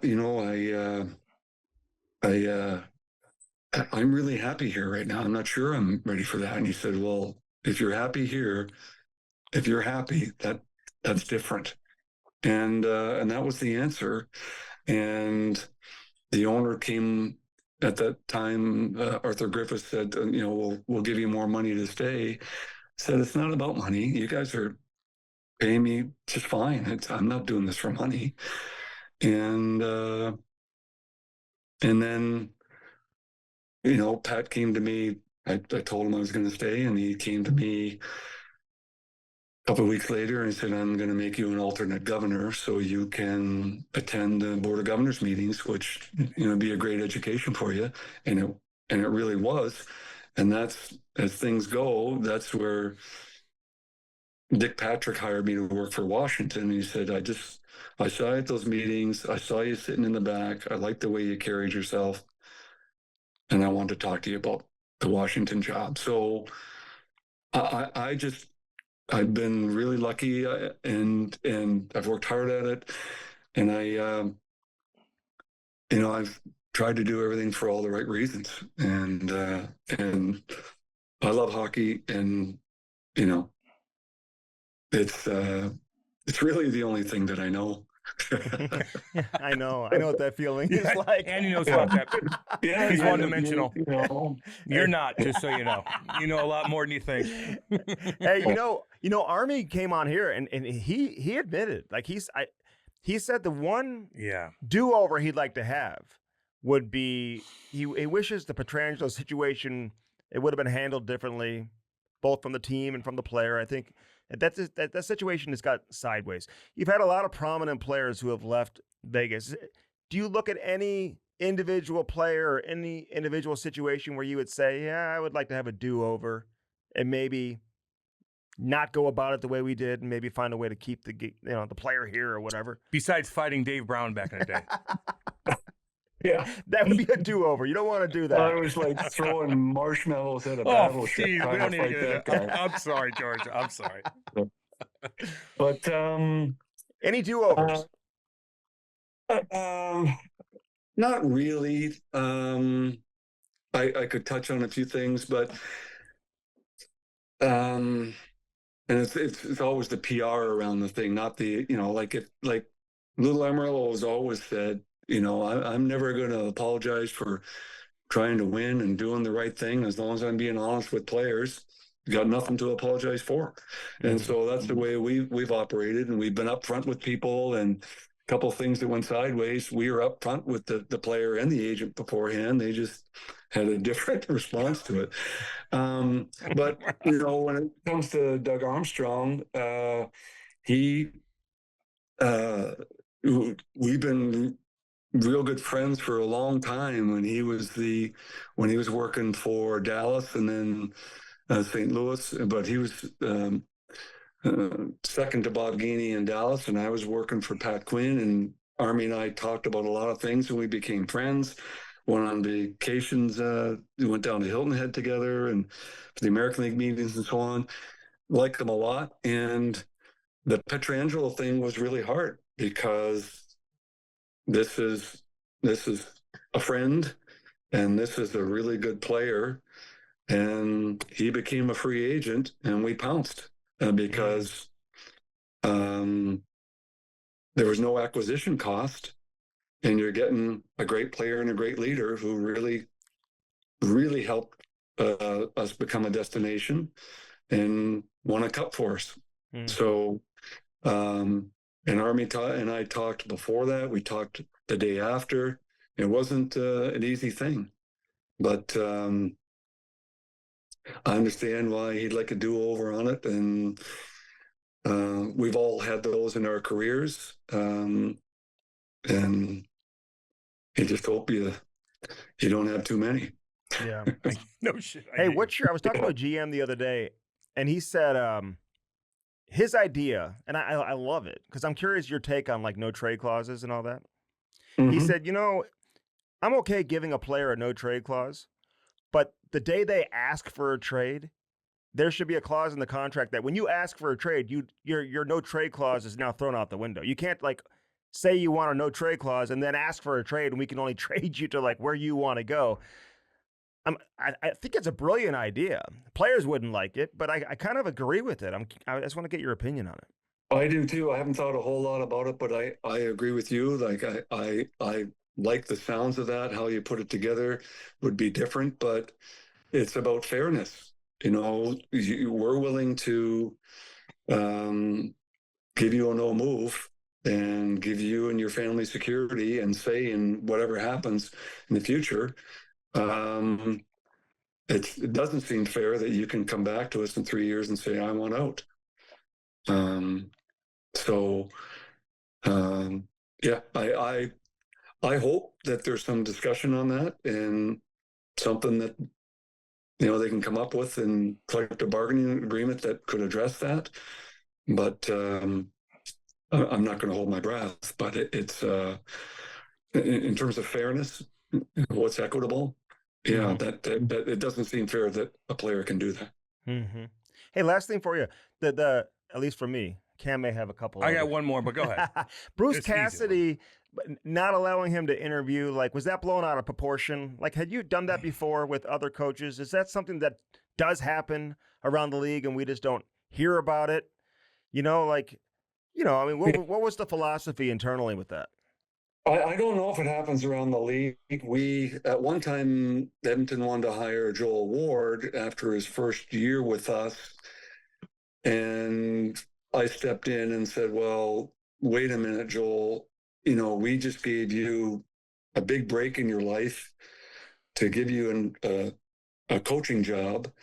And it doesn't seem fair to us that you can work for us for 1 year on a 3-year deal that we signed you to, and then you can just go someplace else. And he understood that. He didn't like it at the time, but he understood it, and it's obviously worked out well because he's really developed with us, and now he's the head coach of our American League team. Mm-hmm. And the other issue with that at that time was it was a little late in the summer, and Kenny was the GM, and he knew it was late, and we said, okay, you've got a couple of weeks. And then time went on. There was another week, and finally said, Kenny, enough. And he said, okay, I'll have an answer by the end of the weekend. Well, on Monday, it didn't happen. And we said, Kenny, that's it. We're not going to let him go. So that was that. And then with Butch, it wasn't... we thought he was a terrific coach. He knows our team really, really well. And why should we let him go to a team in our division? And that's, we were honest with him and honest with everybody else on it. We did give him an opportunity to talk to another team. That didn't work out for them. So I would imagine there'll be someone, a team needing a coach early in the season, and Bruce will probably be available. Yeah, no doubt. And listen, I defended you guys at the time because I did say, well, what's the point of having to ask for permission if you're not allowed to say no? I mean, it's like, that's why you have to ask for permission. It's business. Now you have the option to say yes or no, and no is an option. And I know that was probably hard for Bruce because he wants to coach, and they've got a couple good players there, but it is what it is. It's business, man. It's cost business, of doing business. George. Well, listen, I get you on that. Trust me. Congrats on You're everything doing great, you've accomplished, George. man. Your Damn entire right. career, everything you continue to do, all your success there in Vegas. And whether you like it or not, when we come in next game, I'm telling our producer and our director, hey, we're putting an ISO cam on you. ISO cam on you. We're gonna have an ISO cam on you, and we're gonna watch. We're watching you, George, throughout the course of the game, whether you like it or not. We're putting that camera on you. It's so funny, dude. We love it. We love the passion, man. That's how you played. That's how you are. That's right. Thank you very much. So Cam and Andy, thank you very much. This is a big deal to be on your show. It was a real treat, and thank you. We appreciate you. You're the best. Good luck, man. Hey, good luck to you. Success to you guys. Yeah, thank you very much. It. Well, if we get too much success, we're going to move in next to you in Martha's Vineyard. Yeah, exactly. Enjoy the rest of the See you, summer. Georgie. See you, buddy. Thank you again. To you as well. Yeah, see you, buddy. Guys. Take care. Right on. Thank Bye-bye. you. That was George McPhee. Big Georgie. What a great conversation, man. What a cool guy. What an interesting guy. Sometimes as a conversation, we have conversations, and when it's over, Cam and I just look at each other and be like, damn, that was interesting. Pretty goddamn good. That was pretty Sometimes we don't. Sometimes we do. This was absolutely the case. Most of the time we do. Most of the time, absolutely. And I he was can't think of fantastic. many people who didn't come on here and bring the heat, to be honest with you. There's a couple. I got to give a shout out to my boy Matt Cater, by the way, who negotiated that offer sheet with Leo Carlson. Great dude. Oh, yeah. And a great contract. Yeah, no shit. Of course. No one could hold it against Leo for signing that, correct? I wouldn't. I'm sure people will, but I'm not. Yeah. Why would you hold it against him? I think he even went back to Pat and said, hey, we may be getting an offer sheet where you go up to 15. 15, they said no. It's like, dude. They could have got him for probably They could have got him for 9.5. Get dude. out of here. Last and then summer. that sets a precedent. What are you doing? I don't know. That's why I bet you other It's getting GMs and owners are they're pissed. I agree. At Anaheim. You just What are bumped you everybody's doing? salary up like no other. And I also heard that Billy Guerin knew that Kirill was going to get an offer sheet. So he's like, fuck this. I'm getting ahead of it now. I'm getting you 17. Go. Exactly. Offer sheetville. Damn, boy. I kind of like it. What do you feel more comfortable doing? Giving Kirill 17 or Leo 18? Oh, good question. Right now, I'm probably more comfortable with Kirill. Really? Yeah. I don't think you understand how good Leo is, though. I don't think you understand that I don't understand. Like I do. And he acts like he's watching fucking Leo every goddamn night. He's at fucking soccer practice all night watching Leo. Like, you know, he's watching his... He's good. He's good. He's damn good. How many dude. points did he put up last year? He's like 20 years old. 21. I know what he is. 20. And Kirill's older. But I think I watch Kirill He put more. up like and almost- when he's on, now he gets banged up here and there. But when he's on, man, boy, oh boy, he takes the game over. Remember they wouldn't even play Leo? Yeah, at the beginning of the year. Like no, basketball? like his first year. Yeah, I remember that. They're like, we're monitoring his His cardio or something. ice time. Yeah. Leo Play him. Carlson. Fucking play him. He had 67 points. Yeah, okay. Got him into the But playoffs. if you're a cutter, what do you want now? 14. 15? He's what, 40 goals? Dude, he had 40 goals. 15? How can you not get that? How can you not ask for that at 22. least? You know? Dude, you better give me. He had 41 goals. I know. Same number of points. Like, I want 18. You a sinner? No. Then there you go. Throw Yeah, that you out the fucking window. fuck that. Fucking you pay your sinners more than your wingers. So you would take, like, 16? give me a center over, like, Ovi in his prime. Ovi. Come on. No. I mean, Ovi's Ovi. Like, you're the best goal scorer in the world? What do you mean? Yeah, sinners are more important, obviously. Would you rather have Adam Oates in your team or Brett Hall? Oh, god damn. I don't know. Like when they were, like, together. Holly. Okay, so let's stop with this center. No, like, sinners should get paid more. So, okay. Eiserman ain't fucking around and fuck Dylan no. Larkin. Good, don't then. You already been this like, far. what have Like, you what are you done? going to take He's like- advantage of me now? It's like, well, what have you done for me? I know. Like, fuck, I signed you. And not to mention, like, you didn't do anything. Get my team into the There playoffs. you thank you. God. There you go. Then you want to ask for you get him, get us in the playoffs. Help me out. Oh shit. Fuck that. I'd be. I want to go play with my friends. I need to play. I'm done here. I want to play with my friend. Okay. Okay. I'll wait. Don't sign an 8-year deal then. I know shit. All y'all out there, it's a long time. To sign a 5-year deal, 4-year deal. Yeah. They're gonna pay you big time money. What do you need an 8-year deal for? I know. You're always going to come back and be like, if shit goes down, you're like, you look at everybody.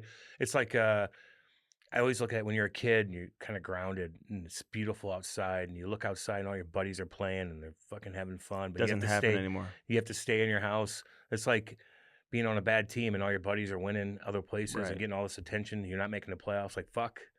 Well, don't sign an 8-year deal. But that doesn't happen anymore. Like, because kids aren't outside playing. What? I'm just making an analogy. Maybe, They're inside on their iPads. all right. That's just how, when I was a kid, man, my dad got pissed at me. I'd just stare outside. All my buddies were playing. Like, oh my God. You know, it's fucking go to bed at 7:30. Sun's bucking outside. Like, Oh, nope. jeez. So you look at all your buddies, man, and they're winning and they're in the playoffs and they're getting attention Mhm. and you're getting negative attention. All right, most interesting thing that George McPhee said. He said a lot of things. All right, I like when he kind of talked about torts a little bit. That was kind of cool. He was like, we didn't even know. Like, they should have been celebrating winning the playoff round. We're on the bus. Yeah. And we find out. Yeah. It was all torts. I also liked what he said about Carter Hart. Yes. We give second chances. We give second chances. And if we didn't give a second chance, we don't know where that kid's going to be. What are we doing in life had if to we're not evaluate- going to give second chances? And we evaluated what Not he, everybody gets a second chance, but certain kids, depends on what you do. you know, would you know, it's it's one thing to like be a bad person. It's another thing to make a mistake. Yeah. Are you a bad dude or did you fuck up? Right. It's a big Because I did difference. ask, like, what was the question that I asked him? I don't know. About giving. What advice would you have to St. Louis or anybody else who signed one of these Yeah, kids? Who that were was it. And involved I with that? complimented you after. I go, that was a goddamn good question. Mhm. Really good question. See, I give Andy compliments. Do I give you any compliments? No, but like sometimes I give Andy too many compliments, and I think his head gets big. Because I'm like, not I pumped true. your tires up on this and that, and then he listens to it, and he's just like, I don't need Cam. I don't need him. I'm the best. It's not true. I hope not. It's not true. I hope not. Why would you say that? I don't know, but I do give you compliments. Yeah. Okay. Well, thanks. I give you compliments too. Oh yeah. Yeah, I do it privately. To nobody. He does it in the shower when nobody's around. Mm-hmm. Those are the best kind of compliments. tell When no Blay. one hears I it. tell Blay. Tells the dog. I put Blay on my Stanley Cup. Poor Blay. If I had to engrave, I if feel bad for I Blay. was the owner of an NHL team and I Blay's I like, won the cup, Blay would be on Blay there. doesn't even know what home he's in right now because Andy's out of town all the fucking time. Goes on 10 vacations a month. Poor Blay. He doesn't even know what house he's in. Jesus, where's he go? He goes to Jan and Jack's or Ann and Jack's. Poor people. Blay again? Okay. Jesus. It's all good. Poor little Blay. We like him. He's a good dog. He goes and hangs out like with all the like Bennington's dogs there and Shen's dogs there and a bunch of other dogs. Andy has to have Blay hang out with other hockey players' dogs. Hey, big shout out to Oscar Sundquist. Christ. He signs a two-way Keep deal up with the Joneses. Say Oscar Sundquist. Two-way deal. Yeah. Yeah. People are like, you signed it. Shit's going to go down. You might fucking need him. He's making $300 in the minors. I wonder, and 350 on. guaranteed. 350, he's I good. wonder what type of agreement they have though. Like, He's not going to play if everybody's healthy. He's not going to be up. is he going to go down to Springfield and Yeah, play? I bet he will. Making $300. I bet you $1 million. 350. Yeah, then yes, he will. Does that tell you he didn't have anything really cooking Yeah. around the league? He's gotten banged up, man. Yeah, and he just got banged up at the World Championships too. Banged up. But they got a lot of respect for him around. But here. he could stay up. There could be he could be really good in Yeah. training camp and stay. Yeah. Or somebody else sees him and they trade him. Mm-hmm. You know, 350 in the minors, go play with the guys. Be the man down there. You know? Yeah. Thank you, George. for Thanks, joining us. Georgie. Dude, he's Love a you. legend, dude. Yeah. He fought a lot. Fucking A, went toe to toe with Cats. He did get beat up by fucking Dave Brown. I had to throw that in there on a. You asked him a question about the biggest mistakes, and I said, how about fighting Dave Brown? He's like, I was throwing pillows, Cam. I'm like, oh, God. Oh gosh. I liked how he said, Cam, you had a funny thing saying that you said about Lou Lamoriello. Mm-hmm. I go, what? He goes, Lou Lamoriello is the toughest 140-pound Who did guy. we say that to? I don't know. We said that to somebody. Yeah, but how did he know that? He must have listened. It's pretty cool. Big Georgie listens. Like, hell yeah, I love that. Yeah. Made me feel good, you know. I know. But big shout out to George. How do you look at Vegas? You look at him any differently? No, I look at them like I like them. Mm-hmm. Like I'd play there. I look at them the exact same. They'll probably be in the same spot next year. You think I'm counting them out? Will for they anything? ever? When will it like run out? Everyone's always going to want to go play there. But it will eventually. Like you get caught up with different contracts and stuff. It's going to happen. You'll go through. How do you get back up? Mm-hmm. You can't just go this way. It's like fucking stock market, dude. You can't. But I did ask him. Like I think they could get away with. Not every market, every team could run their organization the way Vegas does. But you asked a good question that I remember. You go, how would you communicate to other organizations on That how wanna want to copy you that aren't in your position? Could you do what you're doing in That's what another it in a was. more That traditional was hockey market? Another good question you asked. Damn good question. And he was like, "That's a damn." He goes, "No one's ever asked me that." You did. But how do you look at that? You understand what I'm You saying? can't. Everybody's different. That's how you look at Like, it. could you imagine in Toronto, you're just like, we're getting rid of you, we're getting rid of you, we're getting rid. Like, fans Well, may they like do that they in could Toronto. become attached to guys. You could do that in Toronto, maybe Vegas, but you can't do that in the island or, St. Louis or, a lot of other places. Well, because you don't have the people coming in to You don't replace have, them all like, the boom, time. Who do you want? Eichel? Yeah, Who do because you- they just get to choose every Choose year. who? Here's what we want our team. Here's They're who on we the- want this they're- year. They're off the list. Yeah. Vegas is always off the list. Mm-hmm. Tell me how many people have fucking put Vegas on their list of the no trade. Like, Yeah. how many? Find me a player who's Find done me. Like, let me know. it. Name one. Name one. Okay. That's the issue. So All right, I'll tell you what the issue is. Stiefel's the issue. Damn You want right. to get take care of your money and have people manage it and look after you the right way. You do it with Stiefel. damn right you do. Where success meets success. Stiefel. Stiefel. Damn right. Stricky. Where success meets success. Third person. God, you are odd sometimes. Maddie. He's Maddie loves it. No, First he's form, laughing at you. Firstform.com/Cam and Strick Kim. Damn right, baby. Get those protein Get shakes. those freezer pops. Freezer pops, protein shakes. Get the protein or get the protein shakes. 30 grams of protein makes you horny, makes you strong. That's what you do. I like the First Form Outdoors collection. We got the lemonade The energy drinks. The lemonade kind. Oh, they're We just ordered they're them. non. Have you had them yet? No, we just got them today. Let me know what you think. I will. They're not carbonated. Carbonated. Yeah. I don't care. Whatever. Makes you not burp then. Mix a little. Put a little mixed cocktail in there. Yeah. I don't know. I'm going to drink it to get energy. Okay. Well, I might do both. Well, you can do both because we have 2 soccer matches today. Oh, fuck. Because we're doing this on a Saturday. Oh, yeah. Okay, yeah. I'll send you some pictures from where I'm going. Okay. From the hot fucking Oh, family vacation. no. No, you don't need to send me any pictures because I'm going No. to see 50 of them from Lori. You don't have to do anything. I know exactly step by step of what you're going to do in Colorado because Lori's going to post From it. the caves. There's Andy there. There's them. There, boom. And then the next step that you make, she's going to do another one. And I'll just know, boom, boom, boom. It's like a movie. It's like a movie back in the 30s where you have to like cut it all up. Mm-hmm. That's what she does. Slice and I and watch dice. every second of it. I know. And I you- give her you likes. love it. Yeah, I do. Actually, I do. Yeah. Firstform.com/Cameron Strick. Use our link and use it today. Blue Note Roofing. Call David Novak if you suffered any storm damage last night. 314-920-5713 for Blue Note Roofing. Yeah. Easy Tiger. Mine right. AZ.com. EasyTigerAZ.com. Get your mind right with Easy Tiger. Jim Butler Chevrolet, baby. The Chevy Powerhouse. Number 1 dealer in the Midwest. Right there in They've Fenton. won all the J.D. Power Awards. They've got those incredible deals right now on the 1500 Chevy That's what I Silverado. got, man. It's my baby, dude. I love that damn truck. I love it. Makes me want to drive. What color's your truck? Desert Storm? sand. Desert sand. It's badass. Yeah. That's pretty nice. When I got my tire fixed in Alabama, that good my old boy, God. he got goddamn boy. They didn't. He's like, what kind of fucking color is that? They took I advantage go, that's of fucking you. desert sand, boy. He's like, some bitch. Awesome guy. They took advantage of you. Yeah, right, dude. They got me in and out in 20 minutes. They took you 10 back. fucking bucks. They're like, we got this, boy. 10 bucks. Like, we got this, boy. No, they would have got me if I was in the middle of Memphis. Driving through Memphis on the way down. Woo, doggy. Woo-wee. Ain't doing that again.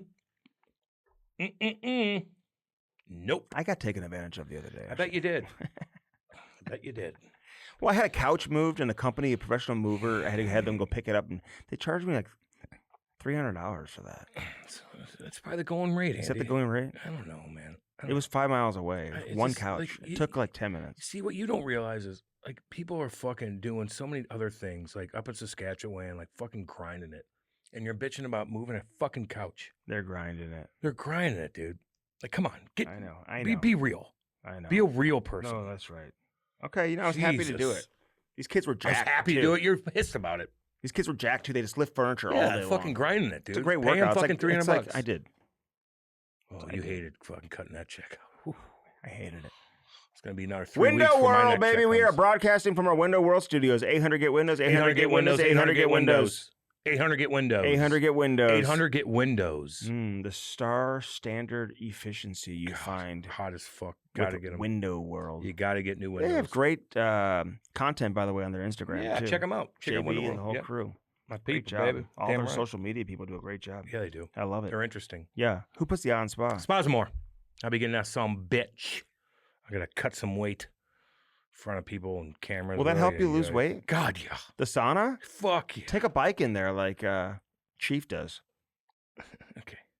No, seriously. I Like, just have to. You do a workout before. no, and you go no, in no, there. no. Take a bicycle I in know. there. That's what Chris Chelios I did know. too. I'm not going to do that. I don't need to. I'll sit there and sweat it out and watch a. Ronak likes Chelly, but not very many other broadcasters. yeah.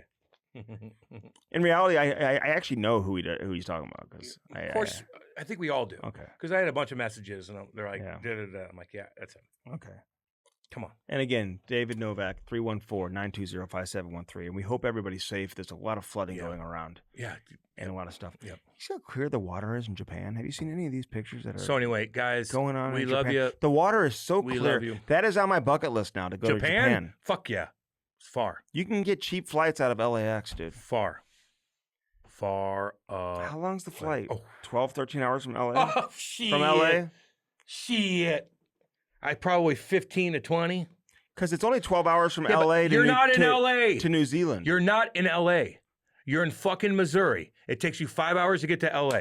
Then you got to wait 2 hours to get on that fucking plane. So that's already 7 hours. Then you got to go another 13 hours. So you add that up, it's fucking 20 so hours. New Zealand is 12 hours from LA. I didn't realize it was that close to LA. It's not that close. And they have one-way flights.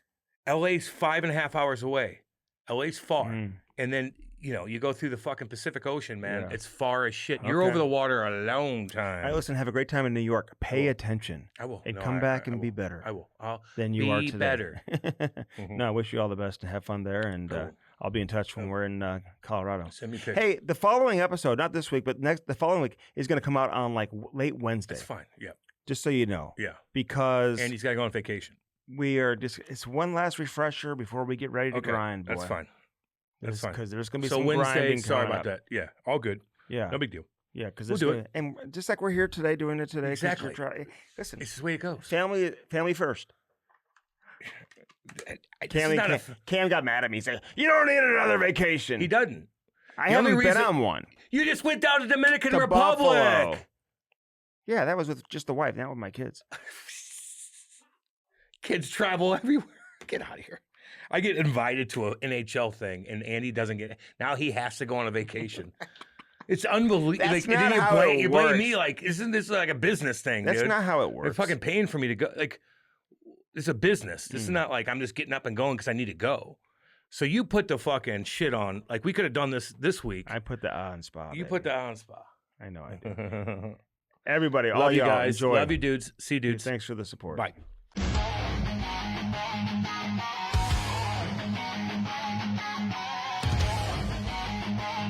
Yerk! Let's go!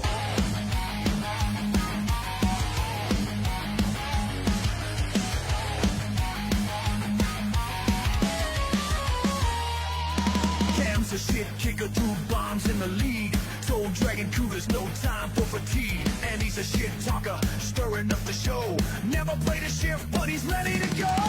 Mic check, 4 check, here comes show. Cam throws hits, and he's in the know.